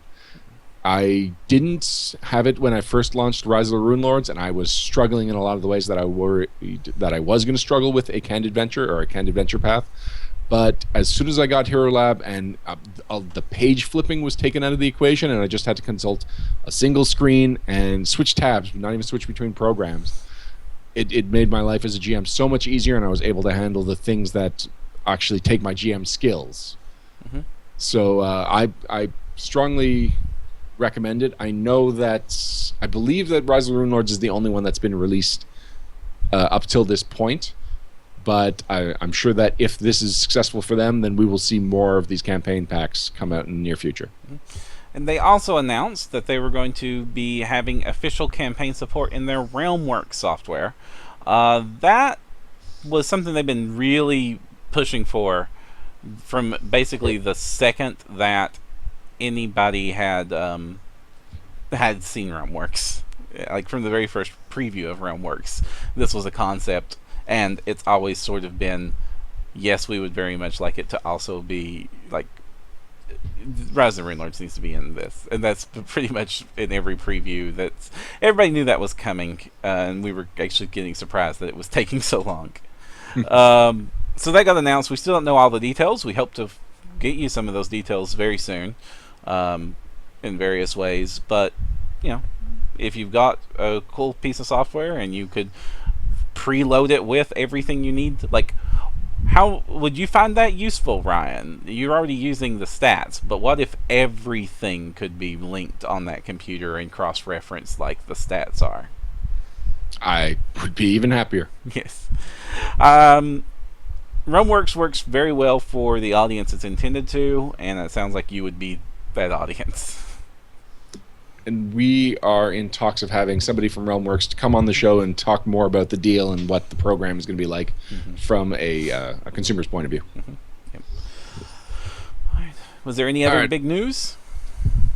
I think we can skip this next news story, but I do want to congratulate both Alex Agunas and Anthony Lee, our private sanctuary, they're They're part of the No Direction Network. They are the Private Sanctuary hosts, and they've gotten a lot of work with Paizo this year as freelancers, and that's a really big deal for them. Anthony did a Pathfinder Society scenario, and he contributed to a Pathfinder not campaign setting, player companion book. Alex has been doing more and more work for the player campaign, for the player companion line, including the Weapon Master Handbook or toolbox. Yeah, Weapon Master Toolbox, which he got first credit for, and of only 2 credits. So congratulations to them both. These guys know their Pathfinder, and they're both great guys, and I'm really happy to see them succeeding with this. Yep, and we get excited in talking about books a lot in our review sections, and very, very almost constantly, we're now having to say, also, we need to disclose that. For those of you who don't know, first, it's good ethics for us to do that, period, because you should know if one of us wrote a book that we're going to be reviewing. And secondly, it is also the law down here in the States that I have to do that. It might be a law in Canada, too. I don't know. At this point, I think people should just assume we know everybody. Yeah, unfortunately. We will never be unbiased, Ryan. I'm okay with that. Yep. All right. So that's been the news. That's Pathfinder as a whole for 2015. A really good year for Pathfinder, I think, especially those hardcovers. Yeah. I really am so happy and so surprised by the quality of some of those books. It was almost like a year of reinvention for Pathfinder. A lot of what we talked about was like complete reorganization of what they were doing. Reorganization and just kind of revitalization. Just making sure that they don't get stagnant, or they don't just say, like, we know what separates us from Dungeons and Dragons, so we're just going to focus on that. I mean, that's part of what happened with Occult Adventures, but still, there's so much more that's come out that is outside of Pathfinder's comfort zone, and I'm really happy with it. Do you want to summarize what's happened in our games in the last year, Param? Okay. Well, for me, a very big thing happened in our games. More specifically with my AP game, the one that you play at Pathfinder Adventure Paths in, as opposed to my homebrew game or my PFS sessions. We decided we had had enough of Wrath of the Righteous, which is a very sad thing to say. We were very much enjoying the story and couldn't handle Mythic anymore. So we did what we have never done in the past, ever, and intentionally sunsetted the campaign early. Then we picked up Reign of Winter, and we have never had so much fun. Wow. I had a session yesterday, and throughout the entire session, every single basically moment, the players were paying rapt attention. They were recognizing the random references and the subtle plot twists that were going on. At one point in time, they met a character, a major plot twist character that is supposed to be kind of famous but not super famous, and then they went, holy crap, is that who is so? And I was like, yes, it is. And then I realized that my players were so invested in the story that they were actually in awe of who showed up. And then all the cool, crazy encounters. I went from a group of characters that were so blasé about combat that they weren't even trying anymore due to high-level Wrath of the Righteous and Rise of the Rune Lords play that they had been used to actual fear on their faces when a combat, basically, to put it in MMO terms, they accidentally pulled the boss into the other encounter and realized what they had done, and so they were actually seeing fear on their faces for their character's survival.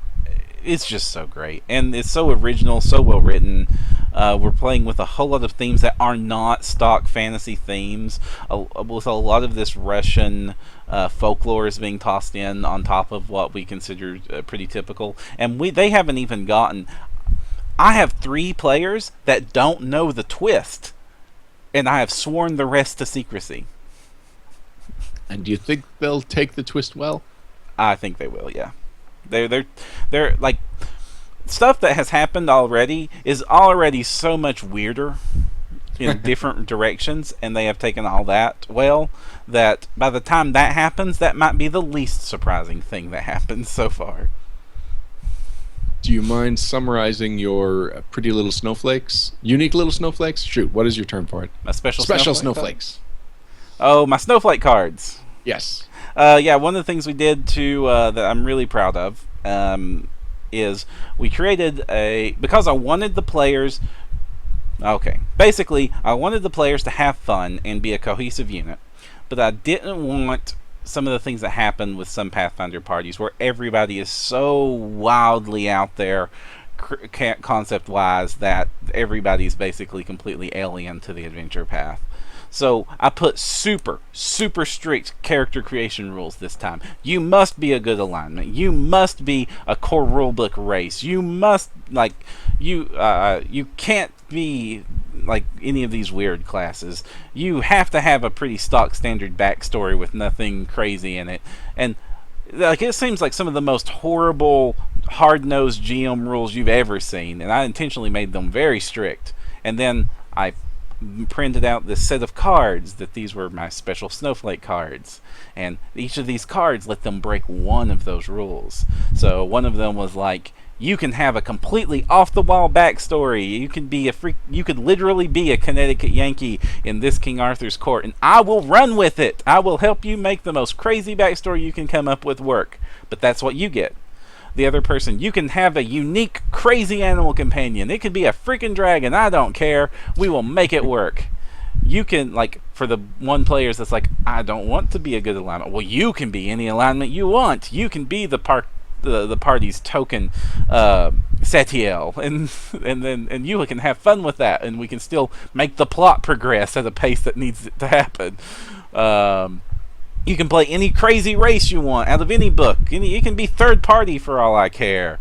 And I even had ones in there for you can have that crazy uncle who's actually the king of Duchess and all that jazz. And I just piled them on there, and then I threw in some ones that were just stat buffs for the people that just wanted to play a quote-unquote normal character but wanted to get something out of it. So, like, you have 2 extra ability points when we create characters, and you can start with an extra feat, and you can start with some gold. And how we did it was they didn't get to just pick the cards. We shuffled them up, and I dealt 3 randomly to each player, and they had the pick of the 3 they got dealt.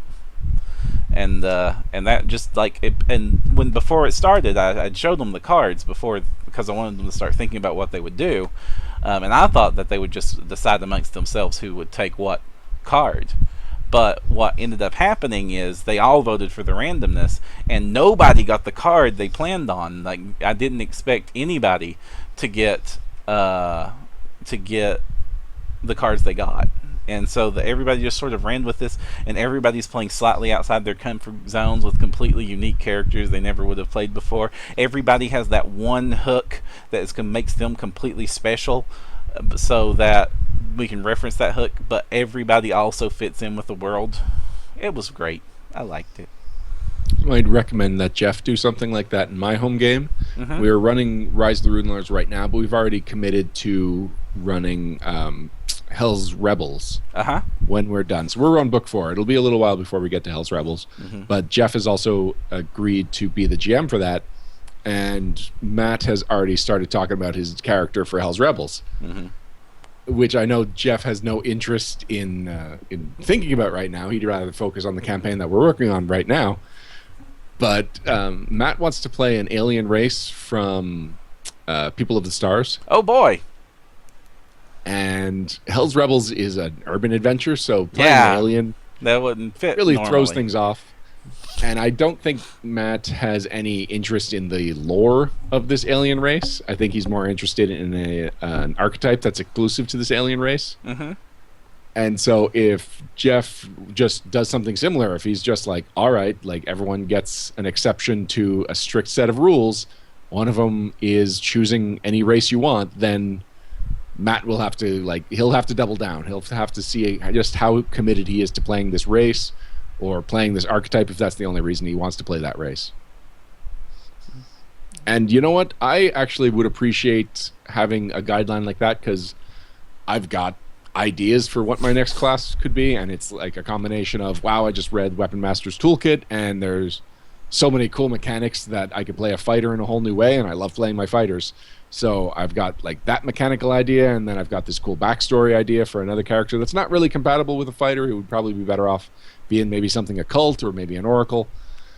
And if I just had a card that told me this is the one special thing that I have to choose, it'll help me focus all of these crazy ideas that I have down to a few selectable options. Okay, cool. I like it. I'm glad it resonated so well with my players, and a whole lot of our viewers have asked where they can get this, and I've really been on the fence on how I'm gonna present that out, but I'm gonna have to make a choice on that soon. Make a choice on it? What do you mean? Oh, like how I'm... the problem is the versions I created for myself, like, I didn't expect anybody else would ever be interested in them. So they, like, use art that I don't have license to reprint and stuff like that. So, oh, yes, of course. Mm-hmm. Well, I mean, just nice layout. It doesn't trump art, but it's an acceptable substitute for it. Oh man, but the one that gives you the 2 extra ability points, I have like this almost Adonis of arrogant dude flexing a bicep and winking. And is it Paizo art, or is it No, it's just random fantasy art. Oh, okay. I just assumed that you were using Paizo art. Oh no. I mean, I wish I thought that far ahead. Like, I've slapped this together assuming it would be used for one time at my table ever and be done with. I make a lot of crazy things I use once and be done with. Well, I know that there's a lot of things I wish I had written down or shared somewhere so that there was like some public trace of it rather than just my memories. Mm-hmm. So now's your chance, Param. Make sure that the world knows about the special snowflake cards. All right. So how has Rise of the Rune Lords been going for you guys? It's been going well. So we've got a whole lot of cool accoutrement. We've got the really fancy, gigantic metal cased book that anytime I have friends over, regardless of their experience with really anything, but specifically with role-playing games, I will show them that book and be like, by the way, this is what we're using when we role-play. And they get super impressed. And I love pulling out the handouts. It's passed around the table. They're given back to me, so we always know where it is. And so if people ever want to reference a handout, I can just go back and find it. It's super easy. It's super interactive. Really like that. I've been surprised by the pace that the game is going. So we are almost halfway through book 4, and we started shortly after Gen Con of last year. So it's been... it'll probably take us more than a year to finish the whole thing off. I guess it depends on how quickly we go through the next one. Actually, of all the parts of Rise of the Rune Lords, I had a good idea of what's in every book except for part 5. I don't really know what that one's about, so that one hopefully that doesn't slow us down. Oh, part 5! I love part 5. But all right, well that's encouraging. Man, this is the fun part. This is the one of my players hated, one of my players loved, and all of my players very much remember. I've been surprised by the balance of the encounters, mostly because my group is just destroying almost everything. And yet we've had 2 character deaths. Oh. Which is really high for any of my campaigns. Usually we'll have 1 character die. Oh, no, I'm sorry. We've had 3 character deaths. Whoa. Yeah, one of them was really early on, and I wasn't surprised by that. And then the other 2, it was just like, most of the encounters are against a bunch of lower level, but a gang of really powerful dudes. So giants mostly. It's been the giant bosses that have taken... Actually, it's been bosses that have taken out all 3 of the characters that have died. 2 of them were giant bosses. Was one of the bosses killed the infamous boss that everybody complains about? No, actually. But then again, they complain about the original version of that boss. Oh, yeah. You got to play the nerf version. We've got the nerfed version, and that was a fun encounter more for the set piece than for the challenge. Okay, yeah. Although, no, there was actually some really good... there were some illusions that really convinced the players. And so they were firing at nothingness. So instead of it being a 5 or 6 on 1, which a lot of the encounters have been, the players were treating it like a 3 on 6. And it actually allowed the actual boss, the only actual monster on the table at the time, to survive a little bit longer and get a few more tricks out. Handy.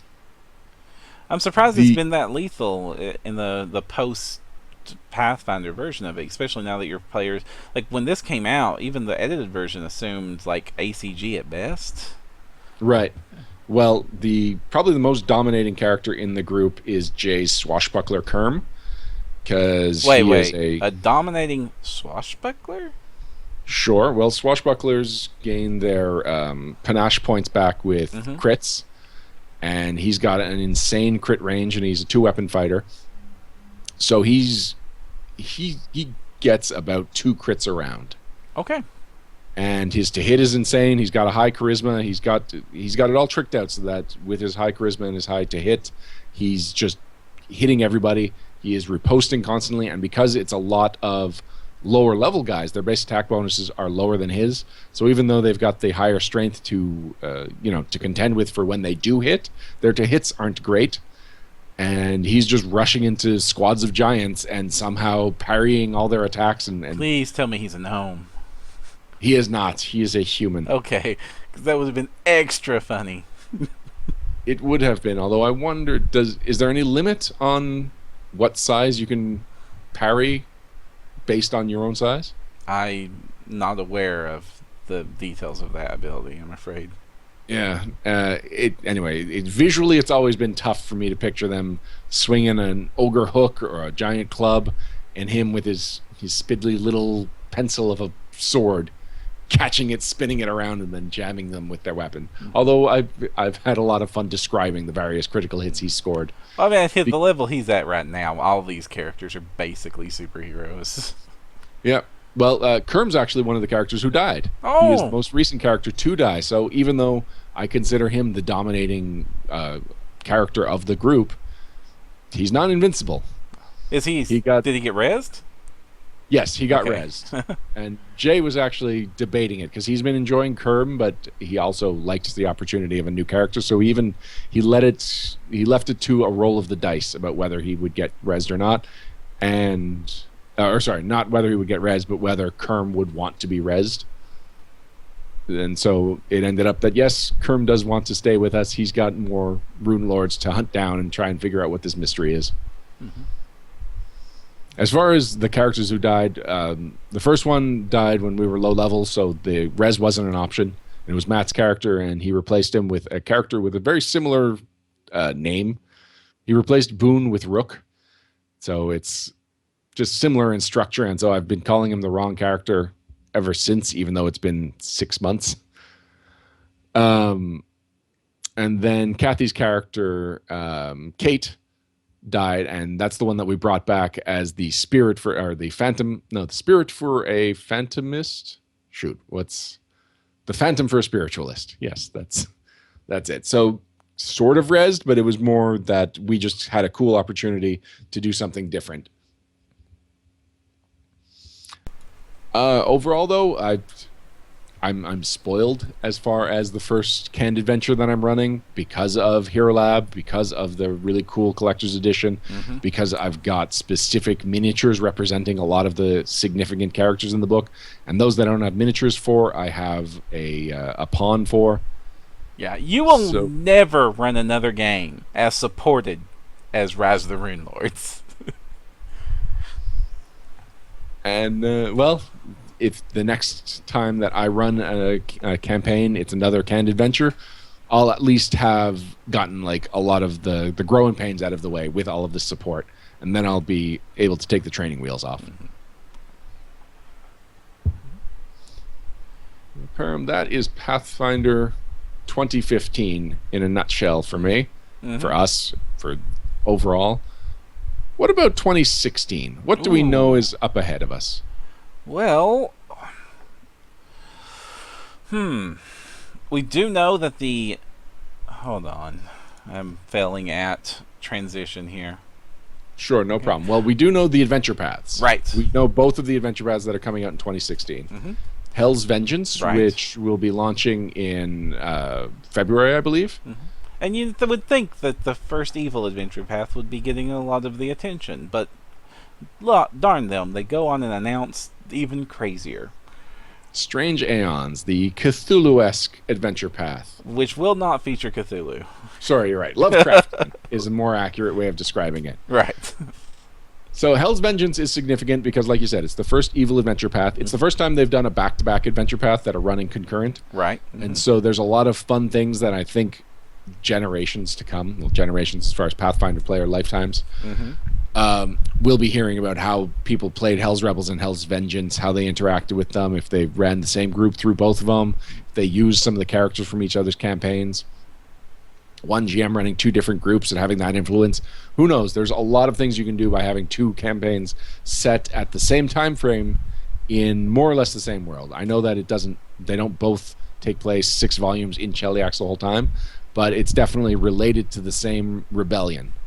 And I know that Paizo's gone all out as far as the evil for the evil campaign, and we are just starting to learn about the evil iconics, because we're actually going to get, I don't know if it's going to be 6 new iconics for the artwork, but we're at least going to get some new iconics, and maybe Celtiel will be thrown in there, or maybe he's not considered evil enough to be an evil iconic for the first evil adventure path. But we're getting some tailor-made iconics for that, and the first one is up on the Paizo blog. I believe went up this week. I haven't had a chance to read, but there's definitely going to be a lot of fun focus on Cheliax in the near future.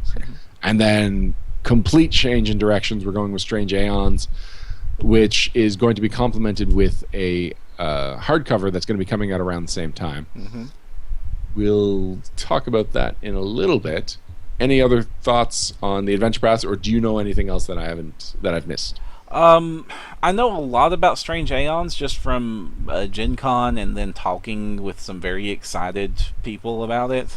But I'm afraid that anything I talk about here would spoil too much too soon. Then say no more. Let's just move on to the RPG hardcovers. We know 2 of the 3 hardcovers that are going to be released this year. Yes. First one is Ultimate Intrigue, which introduces yet another new base class to the game. And it basically has to follow a new rule that Eric Mona is laying down, that if they're going to introduce a new character, a new class to the game, people have to be excited about it. Would you say people are excited about the Vigilante, Param? People were excited about the Vigilante. Were? Well, it's the playtest ended a while ago, and okay, it's been a while since we've talked about him. Fair, but this is basically your chance to play Batman in the Pathfinder role-playing game. And they do the playtest at least had some really interesting mechanics about having a secret identity, and the class had a lot of flexibility to it. We don't know exactly how much flexibility there will be in the final version, but from our interview with Jason Bowman about it, it seems like there will be more. So it had the 4 paths, I believe they were called. I don't really remember. But you basically had the fighter type, the rogue type, the wizard type, and the cleric type. Jason Bowman promised that there would be an occult type, and that there might be some in-between stuff, or at least some options that you can do multiple paths for the same character.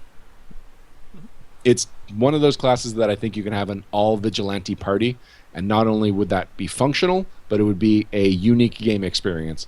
And Pathfinder, as old as it is, it's cool to know that there's plenty of unique experiences still out there for it.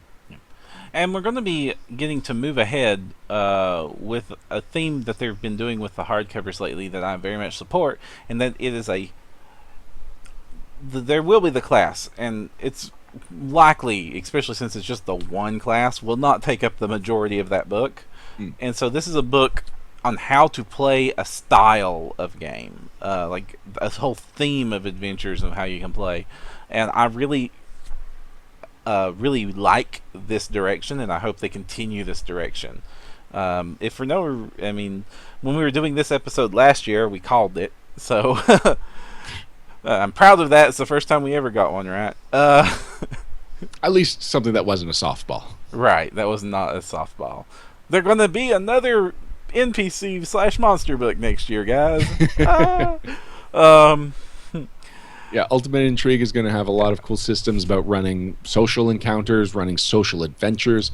I think my group is going to benefit only running Hell's Rebels after Ultimate Intrigue comes out, because I feel like that book is really going to influence how we run that campaign. Yeah, and it's another reason I didn't run Hell's Rebels, because we actually were really thinking about running it as our next one, but I was like, wait, no, let's not go into something that's coming out and doesn't have all its support material yet, and this is definitely going to be key to a very social political game.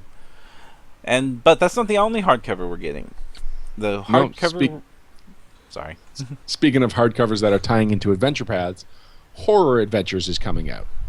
Now, Horror Adventures is going to tie into Strange Aeons, although, again, Strange Aeons is Lovecraftian, and there's already plenty of Lovecraftian options out there in the game, so it's not going to be like Mythic Adventures where you need this book to run that adventure path. Horror Adventures is just going to be a great option to enhance an adventure path like Strange Aeons. Now, the big talking point with this book is, how does it compare to Occult Adventures? Isn't Occult Adventures already kind of horrific? And it is and it isn't. There's still only a certain amount of psychology that goes into how you're playing an occult campaign. Like, Occult, if I were to make a sound effect for it, is like, ooh, whereas horror is like, ah. So you're getting the difference between these two books now, Param? Yes, very much so. All right, I'll summarize. Woo versus ah. Excellent. We don't know a whole lot about Horror Adventures beyond that, though. We know that it's going to be... We know a few. We know a bit. We do? What do we know? Besides the generic advice part of it, one of the things they did talk about is that it's going to also be able to play some of... Like, the PCs will be able to play some of these horrific options in a way rather unique. They're talking about something called a corruption mechanic, where they're actually going to have mechanics and benefits on slowly, like if you get bit by a ghoul and slowly becoming that, or obviously the werewolf slowly becoming the werewolf, and all the how that's going to happen. A vampire was also mentioned, and they also mentioned curses and some other stuff, and they've been really like, a lot of this is in our seminar recordings from Gen Con this year. You guys can go back and listen to the seminar about it, which is always fun. But yeah, it seems like Horror Adventures, the horror might not be just what the GM's doing. And I think that is long overdue, because up until now, adding a template like Lycanthrope or Vampire to a PC, one, completely throws off the balance if you're going to allow the player to continue to use that character, and two, really feels mechanical. It's just, okay, you were affected by this ability, and now you are suffering from this consequence, which happens to be a boost in a whole bunch of your abilities, some limitations, and a complete shift in your alignment. And there's been like Cobalt Quarterly articles suggesting how you can play those things, but I think having a system rather than just a couple of hard rules will benefit that. Like, it'll open it up as a legitimate option. And to hear that this is going to tie into Strange Aeons in some fashion has some interesting possibilities. We know there's going to be one more hardcover book for the Pathfinder RPG line. This would typically... has not been announced. Yeah. This would typically be the monster book of some variety that has sometimes been an NPC book. Now, later on, we will be speculating on what we're going to think. We're going to make some predictions for 2016. Why don't we start with a prediction here, and then we'll get back to more of them later, because this one's... I mean, it's right in front of us. So, I think we both agree. We're not getting Bestiary 6. Nope, not getting Bestiary 6. All right. What do you think we are most likely to get? I think we are likely to get Monster Codex 2.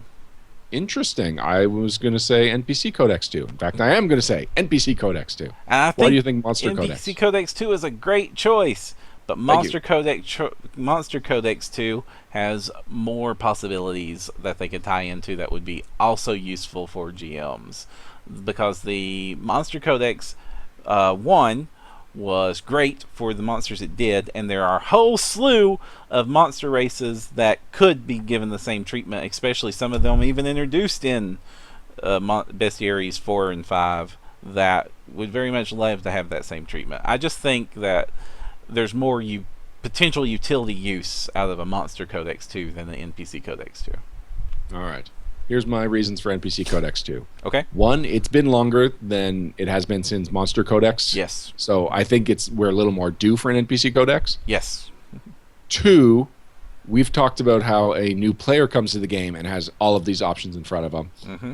That's even more of a burden for a brand new GM. Who's showing up and being like, oh, I have to know all the rules for this game, including 50 classes or whatever we're up to right now, over 25 base classes. Mm-hmm. So you can look at the core rulebook and the self-explanatory classes have a whole bunch of options. And then once you start getting to the advanced player's guide and the hybrid classes, and it's like these things are a little less straightforward both mechanically and in concept, and I have very few options available to me.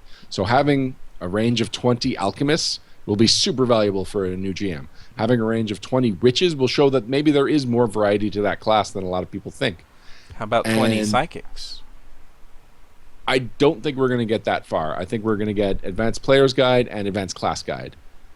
And the Occult Adventure stuff, I would rather have the Occult Adventures than the Advanced Class Guide. Interesting.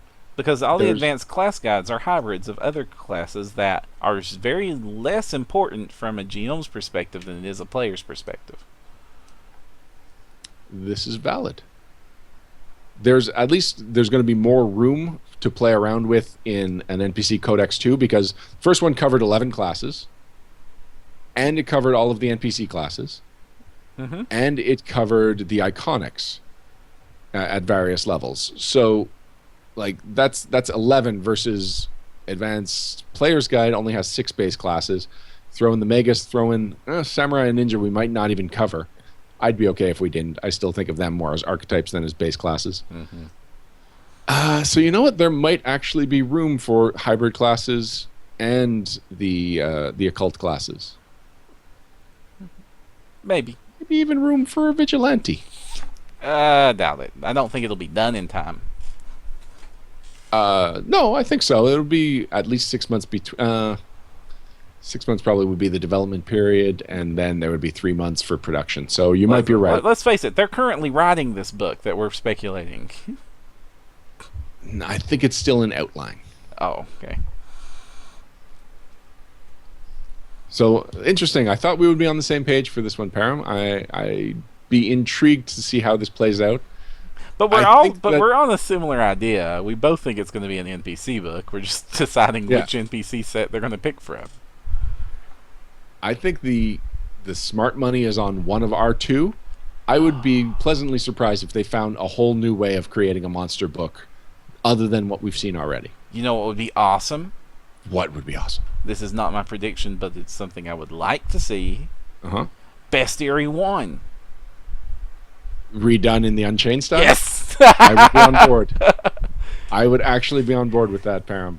I don't think, there's a reason it's not your prediction. I don't think there's a whole market for a whole new Bestiary. I don't think there's a chance in hell that it's happening. But man, I would love that. I would love Bestiary 1, 2, 3, 4, and 5 versions 2s to just be the new style. All right, well, if we're making crazy predictions, I'm going to predict they just do the entire Marvel and DC universe of vigilantes. Well, just as an NPC codex. Well, isn't there a publisher doing the exact opposite? They're taking the bestiaries and turning them into mutants and mastermind stats right now. I think it's Green Ronin. I think Owen has the superpowered bestiary from Green Ronin. Yes. Yeah. So they're doing the opposite. So why not? Come on, guys, share the wealth in the reverse. We have vigilante class now. We do. We need to start fighting some more mutants and masterminds. All right, Param, the player companion line. Oh, you know what? I wanted to talk about the player companion line in 2015. Okay. We did not review a whole lot of them, but man, the player companion line was solid this year. Yes. Especially in the last half of the year when we started getting the Toolbox series. Yeah, those toolkits were super useful, and they're exciting, and The thing that I found this year is that when I would pick up a player companion book and I would start reading it, and I would have to put it down at some point because I'd been reading it for hours and I still wasn't done. Like, these have become super dense reads, whereas before, when like there was just that big centerfold, which was just nothingness most of the time, it just felt like I was flying through the old player companions and I wasn't interested in the content. But now there's just so much content that when I turn the page and I'm like, oh no, that's it? That's all we're getting on that subject? I wanted so much more. And not because I feel like they didn't go into the subject enough, just that they're introducing all these new ideas that I want to see explored further. Like in the Weapons Masters toolbox, I forget which one is the actual word. Anyway, there's the divine something. Anyway, it's something so that non-divine characters can have more of a god influence. And that, people might remember a long time ago, that was one of my first free to download things from the website, because I just felt like, hey, it's cool to have a religious character who is not a divine character. And it covered 6 gods, probably the 6 main gods you would do this for, but I wanted to see all the gods covered in this way. And you know what, we'll probably review this book in the near future, but that is definitely a thought I had on that, and it just made me reflect on any player companion book I've picked up in the last 6 months. Super happy with. Yep. And Dirty Tactics is probably one of my favorite books of the year. Agreed. And that addressed so many core faults of the game that have been existing for years. And so did Weapon Master's Toolkit. I really liked anyway, for a review. But yeah, it's great. And honestly, if you have the player companion line, if you're going to subscribe to one of the lines, that's easily the best bang for your buck. It's the only line I've ever subscribed to, and I canceled my subscription after a few months. I'm strongly considering going back. I would, like, if I had started subscribing in August, I would have been super happy with the 6 books that I got. The campaign setting line on the flip side has been a very weird year for it, because it's been okay. We got the ones we expected, the Occult Realms because of Occult Adventures, which was useful and good book. It sort of does exactly what you want that book to do. But then we started revisiting. We have like we revisited Andoran, which we haven't revisited in years. We've revisited Cheliax, which we haven't seen in years. The Andoran book was very well done. I love it for how they've done it. It's interesting that it's not a good reprint. I still have to reference both books, which I'm not sure if that's a good thing or a bad thing. But I'm kind of weird how the campaign setting has sort of gone back on itself now, and it's sort of trying to. And these are all Pathfinder. These aren't going back to the 3.5 era, which would make the most sense.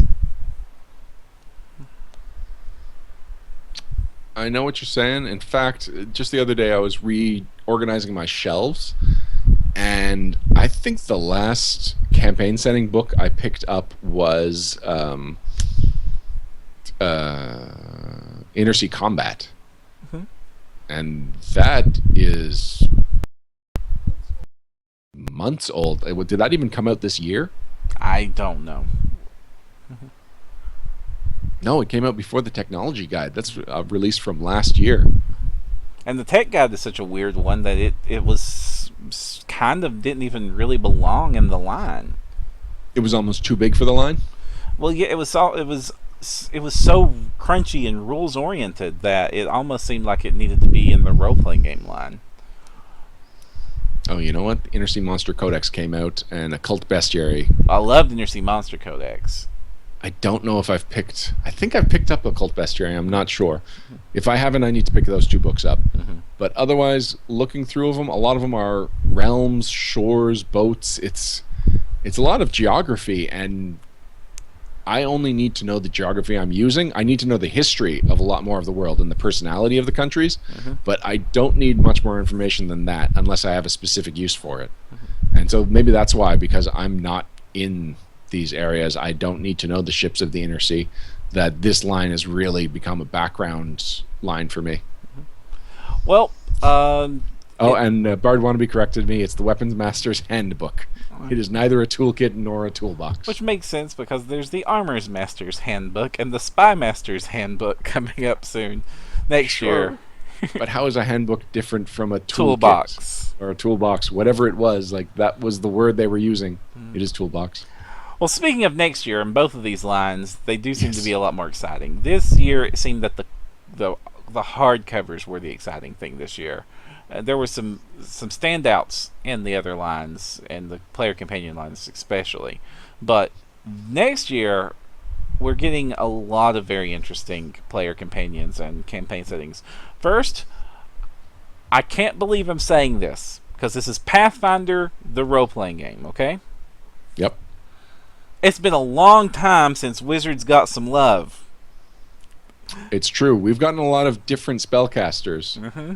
Wizards specifically, like less. The core thing you think of when you think of a spellcaster, Wizards, and by extension, Magi and Summoner. The ones Arcanist. Arcanist cheats. It's just another wizard. It's just like sorcerer.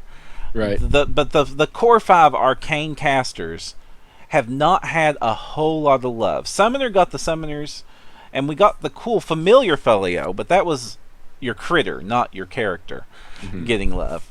And the Summoner Handbook was pretty good. But the actual I cast spells aspect of Pathfinder has gotten not a very much attention. And so they're getting a double dose coming up next year in the players' line on that. They're starting off with the Arcane Anthology, which is... I've read over its description twice, and I can't quite figure out what all it means, so I'm going to have to get my hands on this one. It seems it's tying into some history stuff very well. Some Mongi stuff is mentioned. Spells, of course, are mentioned. This is going to be one I'm going to need to get my hands on to see what they mean by this. But it definitely is arcane characters, here's some of your love. And then later on, after, we're going to get the Magic Tactics Toolbox, which we knew was going to come because they did the range tactics and the melee tactics, and there's one other way you play the game. We were going to need this. So I really hope that this isn't going to break the game, because Wizards don't need a lot of love, because they're already one of the strongest class concepts you can run in the game, probably second only to Cleric and Druid, or Broken Summoners, but not fixed Summoners, but the Broken Summoner. Chained Summoners. Yeah, the chained ones, the chain whip Summoners, in my opinion. Okay. The most broken weapon in 3.5. So they get some love. I hope that it addresses like the core problems that won't unbalance them, that still exist in 3.5. Like the fact that being a damaged focus arcane character is really hard to do well. The fact that there ain't no good feats for a wizard to take at all. The fact that Magus still has to divide his attention 1,000,001 ways in order to be an effective character, which you can do and you can build it, but it's not really easy for a new player to build a Magus effectively. And just more options that aren't just, well, obviously I need to take these tried and true strategies that work for this class that's as old as the game. Specifically talking about Magus and Magi, I would like to see them related a little bit more to the schools of magic. Like, what is a necromancer, a necromagus? Like, what is an abjuration magus? Like, how are they different from the vanilla magus? Oh, that would make a whole slew of flavor for a class that only has one flavor. That'd be great. They'd do what Bloodlines did to sorcerers. Exactly. I wanted to open up the flavor potential of the Magus class. Because even any of the archetypes are just like specializes in this weapon, or no, that's about it. There's really not much to the Magus archetypes. No. It's a class that you could do so much with. What kind of stick do you want to cast Shocking Touch on? Exactly. I like how we are getting these books in pairs. So you get an Arcane Anthology and Magic Tactics toolbox. We got Weapon Master's toolbox, and now we're getting the Armor Master's handbook. Mm-hmm. And earlier we got the Melee Tactics toolbox and the Range Tactics toolbox. Mm-hmm. So it just seems like a school of thought becomes the focus for a little while, and then we explore that, and then it moves on a little bit. It's also, these books are extremely broad in their theme. Mm-hmm. So you're talking about you're not too sure what Arcane Anthology is. I believe that's because the description can't really just say magic options. Right. Done with a Galarian flavor. Like, I don't think there's going to be a hook to the Arcane Anthology. I think it really is just going to be, we've got a whole bunch of magic classes. What's new ways that we can explore the same ideas? You know, a book I would really love that follows this line, and I know this is getting into prediction territory, but you remember when they introduced those like pre-made themed magic spell books? Oh yes, I would love a whole book full of them in the Player's Companion line, or themed around that. Just here's a whole bunch of magic spell books, and like their histories and how you tie them in and the options they give and how you would customize them and how like maguses and witches and summoners can use these things too, and like that would be a great way to just make a whole book dedicated to that concept. I want a magus who's just got like a boxing glove that is his spell book tied to his hand, and he's just punching people with it. That's my dream, Param. With like the words being alternate, so he has to 1-2 punch to get the full incantation. Yes, that's exactly how it has to be. Oh, but we're getting into fighting game territory. Like, you know, left punch, right punch is a different spell than left punch, right punch, left punch. That sounds amazing. I want the Street Fighter Magus. Fireball motion actually results in fireballs. Wow, I'm so excited for that class that will never exist. As long as third-party publishing exists, nothing can never exist. I'm going to keep that in mind. Mm-hmm. All right, Pathfinder campaign setting. Its future is also weird. Yep, we've got Darklands Revisited. It's been a long time since we went to the Darklands. Yeah. And the first Darklands book, it's just got that atrocious cover. Yeah. I don't care about the contents of it. It's just hard to look at that cover and take that book seriously. Honestly, the Darklands is like one of the areas of the world we have paid the least attention to. And it has a whole AP, and we still don't care. I think one of the problems is that it was one of the first APs. What is it, the third one? We're talking about Second Darkness? Yes. Mm-hmm. And it covers a lot of territory that Dungeons & Dragons was known for, specifically Forgotten Realms. Yeah, like that, it would be very hard to not just be a Me Too. Right, and they didn't find an interesting... Well, okay, I guess there's a little bit that's interesting about the Drow that separate... about Pathfinder Drow that separated from Dungeons & Dragons Drow. Mm-hmm. I just like my Drow. Not a whole lot. I like my Drow as boogeymen more than I like actually having them ever show up. Yeah. So, I mean, revisiting Darklands, sure, it's sort of about time, but at the same time, it's a weird timing for it. Hey, but let's hope that it does what like Book of the Damned did for the lower layers. I mean, that book like really revived interest in the Hells and the Beyond Dimensions. So let's hope this can do the same. Inner Sea Faiths is a book that Jessica Price was talking up quite a bit. It does feel a little bit redundant with Inner Sea Gods coming out just last year and just covering the content super well. Right. But she is really insistent that this is a book that will cover the gods outside of the norm. Okay, so this is like more religious... I think it's like Faiths and Philosophy, the campaign's book. Okay. I can dig that. Heaven Unleashed! Really looking forward to this one. Yes, we've had way too much of the bad guy focus. Well, not actually. But we've got... Not actually too much. Because up until now, because Hell's Vengeance, the bad guys have gotten a lot of love. And then Wrath of the Righteous, the bad guys had a whole lot of love there too. Like all the evils and the demons and the devils and the hells and all the outer bads and all the horror adventures and all this stuff coming up with the occult stuff. If you're wicked and rotten to your core, Pathfinder gives you a lot of love. The good guys have two good books in their arsenal right now, and that is Chronicles of the Righteous, which is weird but good, but very weird, and will not be a book that a lot of people think of using unless they read it and know it's awesome. And Blood of Angels, which is only good if you're an Aasimar. So unless you're one of those two good things, the most popular alignment of the game has not been serviced very well.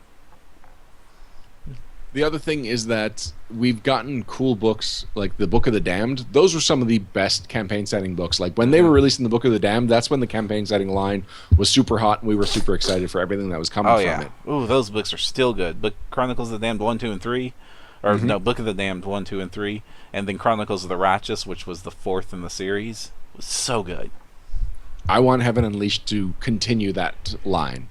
Only do it from the flip side, and with Hell's Vengeance coming out, it's the perfect time to focus on angels as opponents. Not just the angel, but the positive, like the good guys, the good outsiders. I mean, like, the rest of the afterlife can also be interesting, guys. We can hear and see some more of it, and that was a big problem, is that we went to super detail about what the daemons and that was like, and that was so good, but, like, we only have, when you're talking about the good aligned ones, you've got the angels, which everybody shares, and then things get weird, and there's animal people in Nirvana, and so many animal people. And then there's those really and Tian, the Tian religions have some really cool things with monkeys, and then let's come on, guys, let's have some interesting interactions that aren't devils. Next up, we've got Inner Sea Intrigue, which you know, that's probably the most predictable book on the campaign setting list that we know of right now. Right. But typically, the books that tie into the hardcovers that are coming out tend to be really good. Yes. It's not just like leftover ideas, or like it hasn't felt like they have to meet a quota now, because we have come to expect these books that tie into the hardcover. It really does feel like they'll sit in at a meeting and just like come up with anything that they could possibly come up with on the subject of the book, so in this case intrigue, and then narrow that list down to the stuff that makes the most sense to be in the hardcover. But the stuff that's not going in the hardcover is not the leftovers or the rejects, it's just something that doesn't fit that book, and so they create a whole new product out of it, and they've been good, and they've been like Inner Sea Magic is the one that is the best example of it. I was more excited for the Inner Sea Magic subsystems than I was for a lot of the Ultimate Magic subsystems. But it makes sense why that stuff was in that book.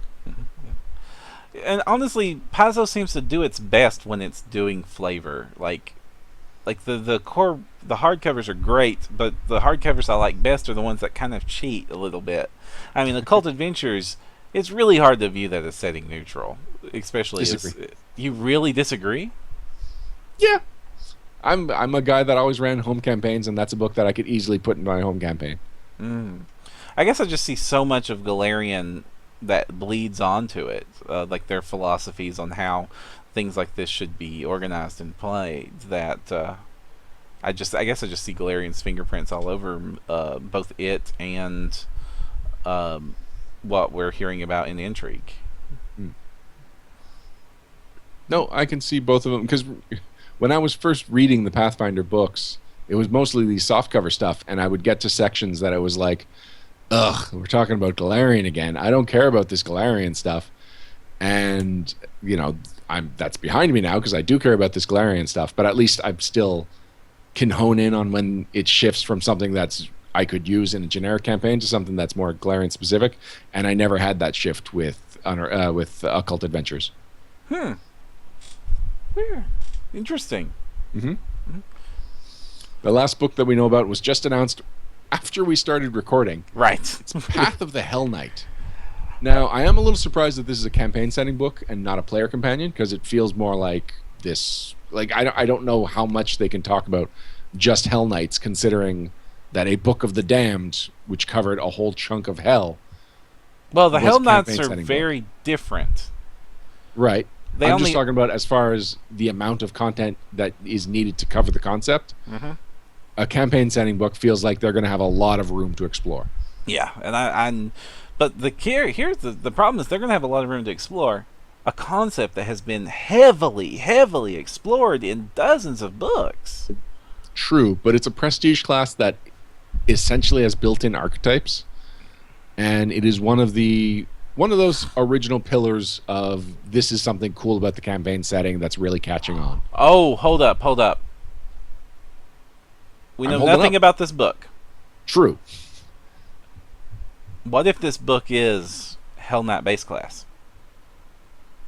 I doubt it, because but we've never had a base class yes, in I campaign know setting. all the reasons why not. Right. Well, that would be cool because it's so very Galarian specific and could support it.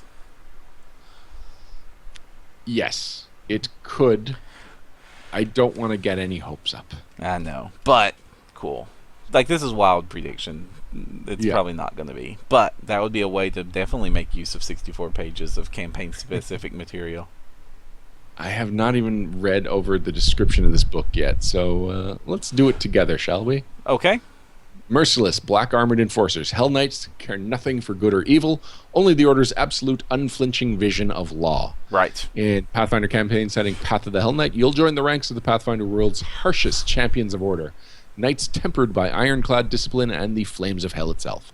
Learn the ways of the Hell Knights' ruling oaths, their true ties to the legions of hell, and more secrets of one of Pathfinder's most fearsome organizations. Characters will also lay claim to the complete Hell Knight arsenal, from terrifying battle arts and grim equipment to the secrets of masks, signifiers, battlefield magic. Oh, that's true. They can talk about the signifiers, too. Oh, yeah. Hell Knight's unstoppable might is yours to command, ready to impose order, whatever the cost. So this definitely feels like it is a player-focused book. Yes. It is referring to the reader as the person that will be controlling the Hell Knights. Like, this is definitely not just, here's everything a GM needs to know to run an adventure with Hell Knights in it. Well, I mean, everybody wants to be a Hell Knight, right? It's true. Mm-hmm. All right. I don't know. No, I would assume that this is placeholder art because it's weird. It doesn't seem like it. Anyway, it doesn't feel like what the final art would be. Let's see the product discussion. Usually they announce if that's going to be placeholder or not. Product image and description not final. Thanks, Liz. Mm-hmm. Well, I mean, it just got announced. They've never announced and had. No, it's true. Which is cool. All right. Well, I think that wraps up the core lines, doesn't it? It does. So now we can talk about the auxiliary lines for Pathfinder. I think we can just kind of go bang, bang, bang off of these. Okay. Adventure card game. Mummy's Mask is the next set.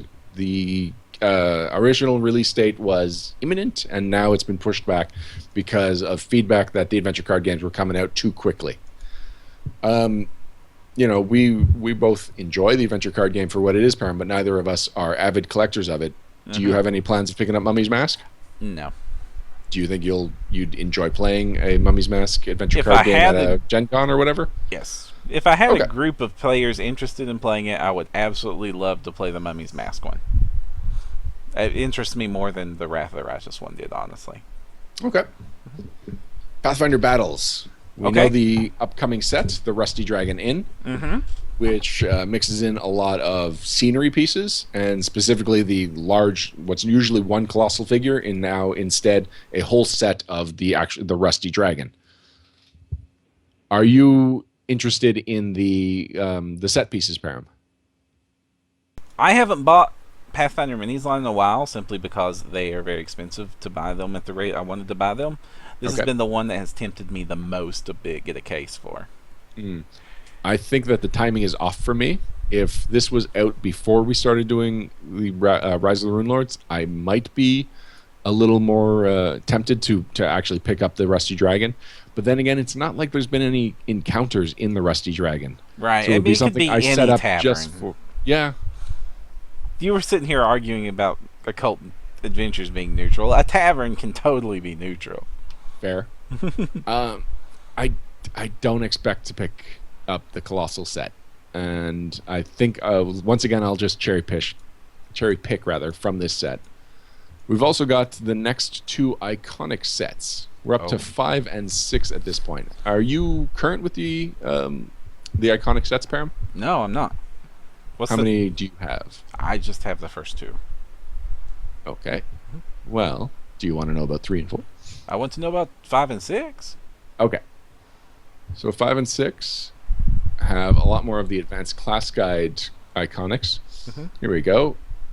Number 5 has... Oh, do you want to guess what would be in it? I wouldn't be able to guess because I don't know what was in 3 and 4. All right, fair enough. We've got Kess, the human brawler. Good. Olok, the half-orc war priest. Okay. Yeah, I really like Olok's art, Yeah, so Olok would be great. I'm interested in seeing what the miniature will look like. Zadim, the human slayer. Okay. Adwin, human hunter. Okay. Inora, halfling arcanist. Okay. Lurin, an animal companion. I believe that is the hunter's animal companion. Yeah, that's the wolf with the weird thing on his forehead. Okay. I'm most interested in the war priest and the brawler. I like both of their pieces of art. Right. Well, I have to get the arcanist because reasons. But also I want the war priest because awesome art. Then we have iconic set number 6 with Celtiel, half-elf magus. Okay, sold now. Got to get it. Feya, the human witch. Okay, great. These are 2 of my favorites already. Also, Quinn, similar color palette. Ooh! The investigator. Already. Well, the other set I just read was 5 advanced class guide classes. He doesn't exist yet. What do you mean he doesn't exist yet? He doesn't exist until it comes out. No, until all the Neither entry do any comes of out. the ones from Advent. I'm so confused. Okay, keep going. All right. Reiko, the human ninja. Oh, wow, Lamp, it's been a while. halfling bard. Okay. Daji, the animal companion. For who? Oh, is that the fox? Yes. The witch's fox? Yes. And Hayato, the human samurai, which doesn't that 1, 2, 3, 4, 5, 6 miniatures plus maybe because the animal companion the fox is small. is this freaking tiny. It Yeah. came on the base of the metal. Still requires a mold. Oh, true, but doesn't I'm require pretty a lot of excited by plastic. this set, actually. Yeah, I'm gonna have to get that one too. I'm gonna have to get them all anyway. I knew these weren't gonna sell out, and they wouldn't be hard to track down pieces. Right. Now, we've already got a Celtiel and a Feya, but both of them were notoriously bad figures, especially the paint jobs on the faces. Right. So Celtiel is cast in black, and he has pale skin tone, which just does not look good because the black plastic is coming through the face, which just throws off the skin tone. He doesn't look pale, he just doesn't look human, basically. Well, plus there's the issue of the Setiel goes for like $40 freaking dollars. There is that. It is a really expensive, underwhelming figure.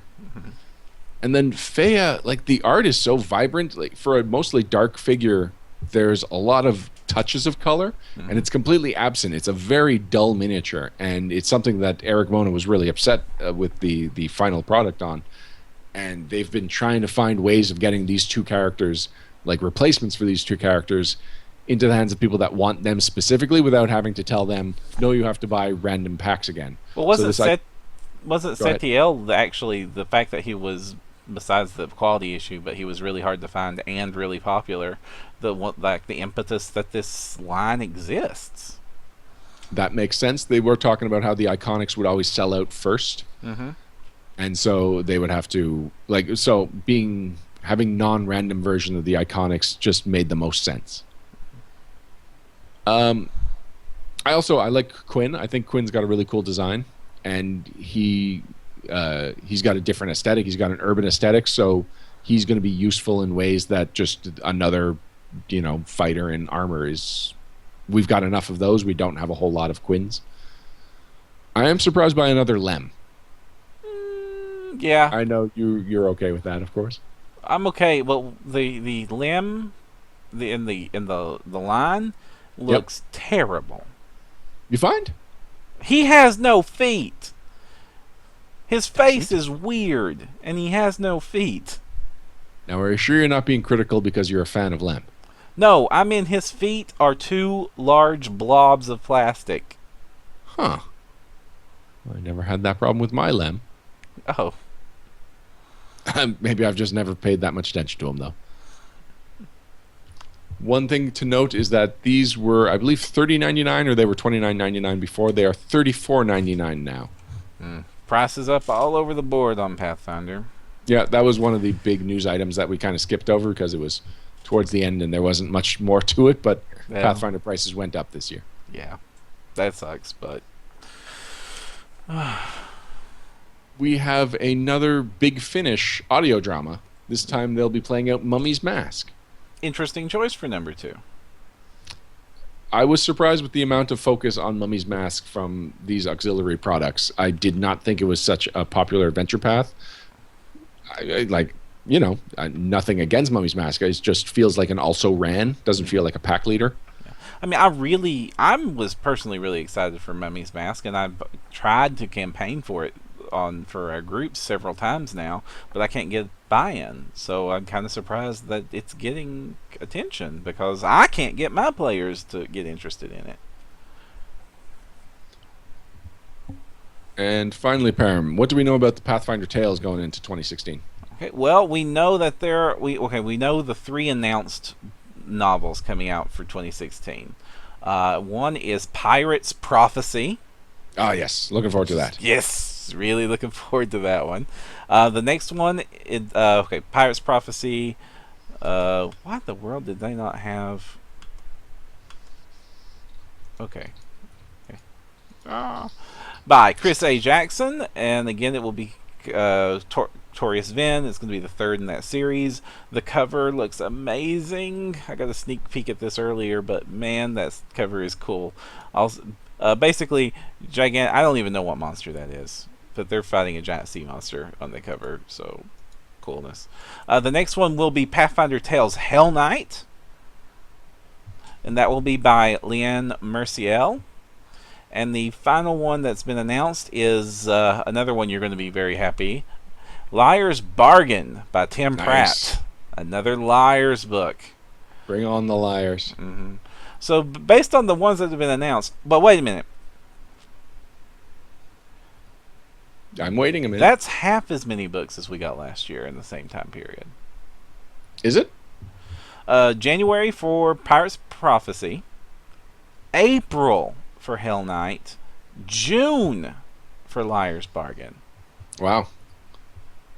The Pathfinder Tales release schedule has been pretty unpredictable since the Tor deal.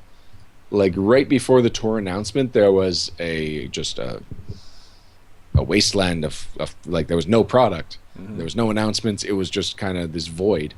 And then as soon as the Tor deal got announced, we got a glut of it, which we just kind of assumed was that they were holding back on publishing some stuff because this deal was in the works. But now it sounds like they're either returning to a regular schedule.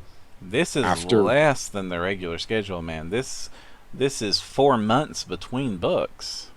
Yeah. And it's usually 2 months between books. So this is half as many. Huh. I hope that is not something that continues. I can't handle like 2 a month that we got at some point in that. We were literally getting 2 books a month, but yeah, I sure as heck want more than I want more than 4 a year. 3 a year if this is the listing. I want more than 3 books a year in this line. They're really good. We're gonna have to talk to Sutter. Yep. Sutter! We don't just summon him by yelling his name. It's worked before. Has it? That would be awesome. It doesn't seem to be working now. That seems to be of all the lines, that seems to be what's coming up in 2016. All right, Param. It is 11 o'clock.